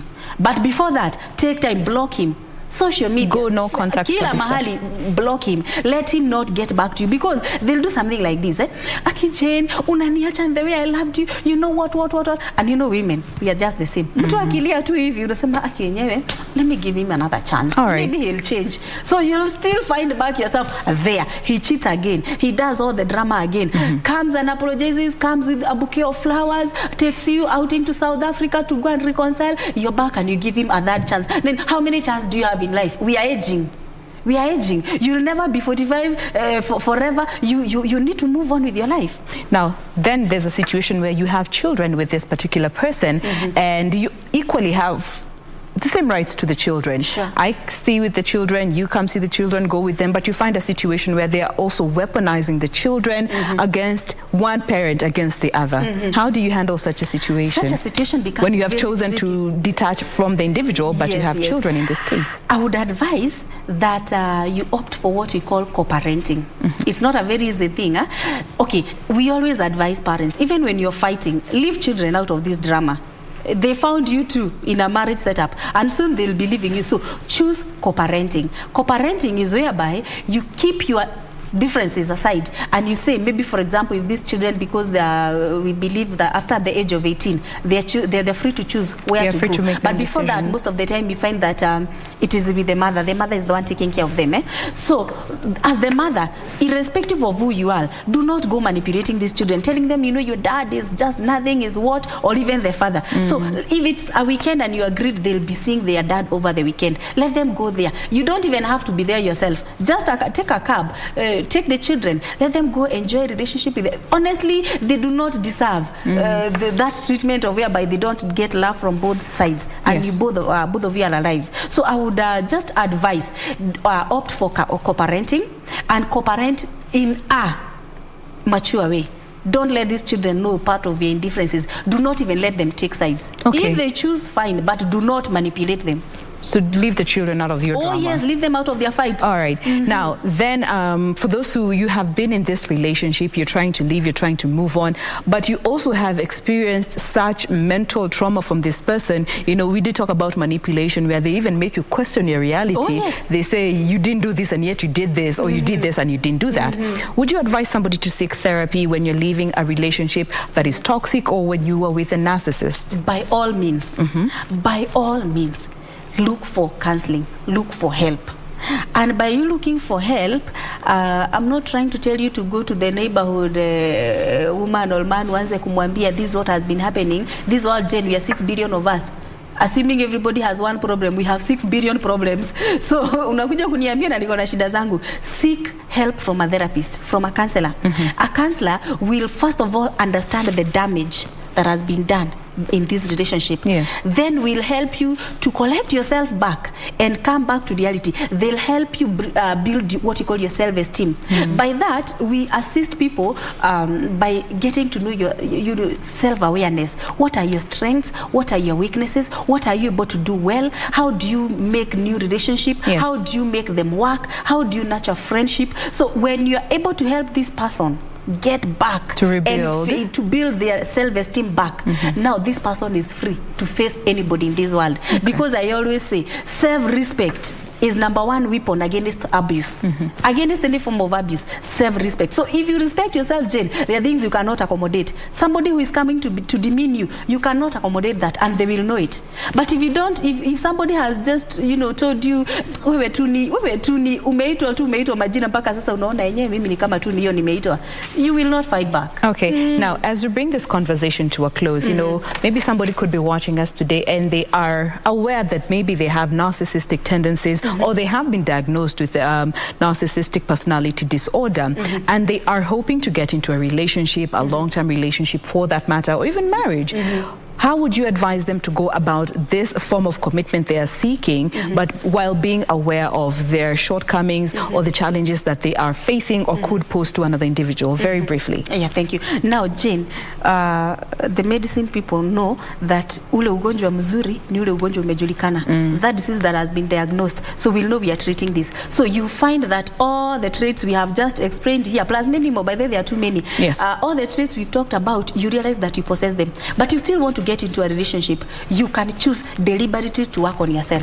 Work on yourself. It is not a live threat that tumekwambia sasa if you are this you will die. No. You can choose to work on yourself. You, for example, just the way we tell people work on your anger, and we teach you anger management skills, the way we teach you anything, any behavior the same is learned. Principles apply. Yes, any behavior learned can be unlearned. So for this case, if you realize that you possess this narcissistic traits, you can choose to work on yourself. You realize that you're aggressive, you can at least now realize how to not manipulate people. You have a controlling behavior, you have a bloated ego, you feel you're too important in this world, you learn how to accommodate other people, you learn how to nurture relationship, so you can work on yourself. If you're having trouble working on yourself, see a therapist. See a counselor, come to us. Let us help you, walk with you so that you're able to know, now I think I have too much of this. I can manipulate, I can regulate this, and I become this. And as I always say, if you're lowering your self-standard so that you can accommodate people, you're in a toxic relationship. All right.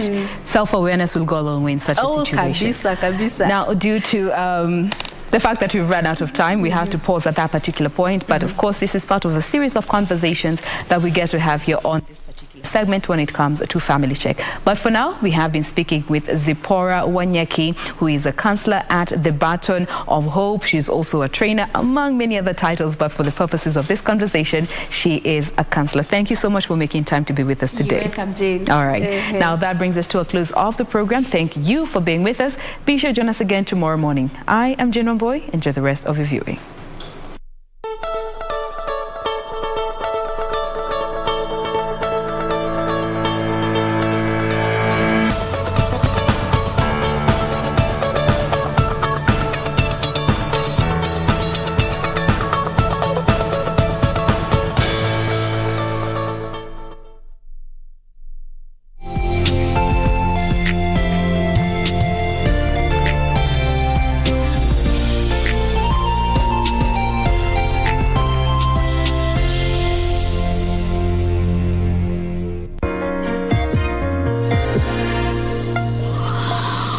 Hii ni Bitikasi Leo, makala kutoka BBC. Yaliyomo: mzozo baina ya Urusi na Ukraine uendelea kutokota. Tunapigia kurunzi athari za mzozo huu wa kidiplomasia katika chumi za Afrika. Baadaye, makataa kwa Somalia kufanya uchaguzi mkuu au la sivyo wakose fedha. Shirika la fedha duniani laonya. Kisha kutoka hatua ya wazo hadi kuwa biashara iliyo na tija, tunakupa vidokezo ya jinsi ya kuvutia uwekezaji katika tasnia ya teknolojia. Mbashara kutoka Nairobi, Kenya. Tuende kazi.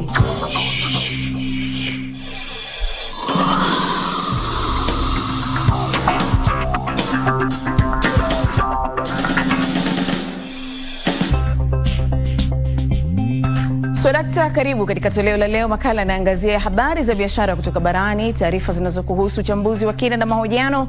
Langu jina ni Linus Mwashigadi. Tuanze kwa kumulika mzozo unaoendelea kutokota huko mashariki mwa Ulaya baina ya Urusi na Ukraine, ambapo kwa sasa unaendelea kusababisha kutetereka kwa chumi nyingi duniani.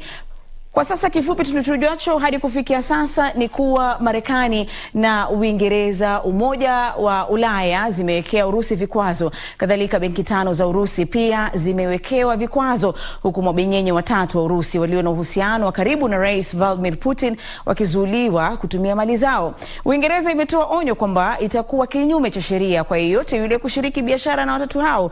Aidha, vikwazo hivyo vya uasi dhidi ya Urusi tayari vimesababisha bei ya mafuta ghafi kuongezeka na kufikia $93 kwa kila pipa. Na sasa habari za hivi sasa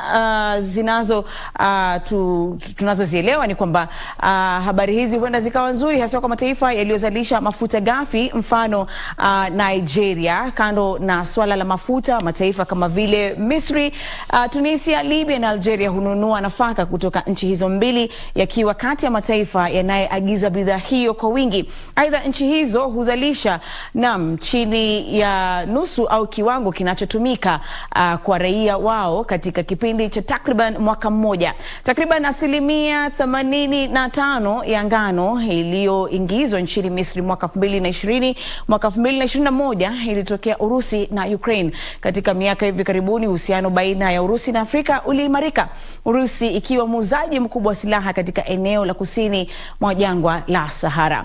Na kuweka miadi swala hili, nimezungumza na Daktari Nicodemus Minde ambaye ni mtaalamu wa kidiplomasia na siasa za kimataifa. Nilianza kwa kumuuliza iwapo Afrika imetoa tamko lolote kuhusiana na mzozo huo na hatari yake itakuwa ipi. Tumsikize. Athari zake ni kwamba kwa kuwa bado hakuna tamko rasmi kutoka Afrika kama ilivyokuwa kwa Marekani, Uingereza na Umoja wa Ulaya, basi tunaweza kusema hakuna athari kubwa za kidiplomasia kwa sasa, ila bara la Afrika kama sehemu ya jumuiya ya Umoja wa Kimataifa, japo kwa kauli moja wanatakiwa labda kutoa tamko ambalo linaweza kukemea kitendo cha rais wa Urusi katika kuvamia Ukraine. Na tumeona bei ya mafuta imeongezeka maradufu kutokana na mzozo huu. Afrika itaathirika vipi kiuchumi kutokana na mzozo huu wa kidiplomasia? Masoko ya fedha ya kimataifa yameyumbishwa sana na mzozo huu. Kwa athari mojawapo itakuwa ni kwamba mafuta yatapanda bei.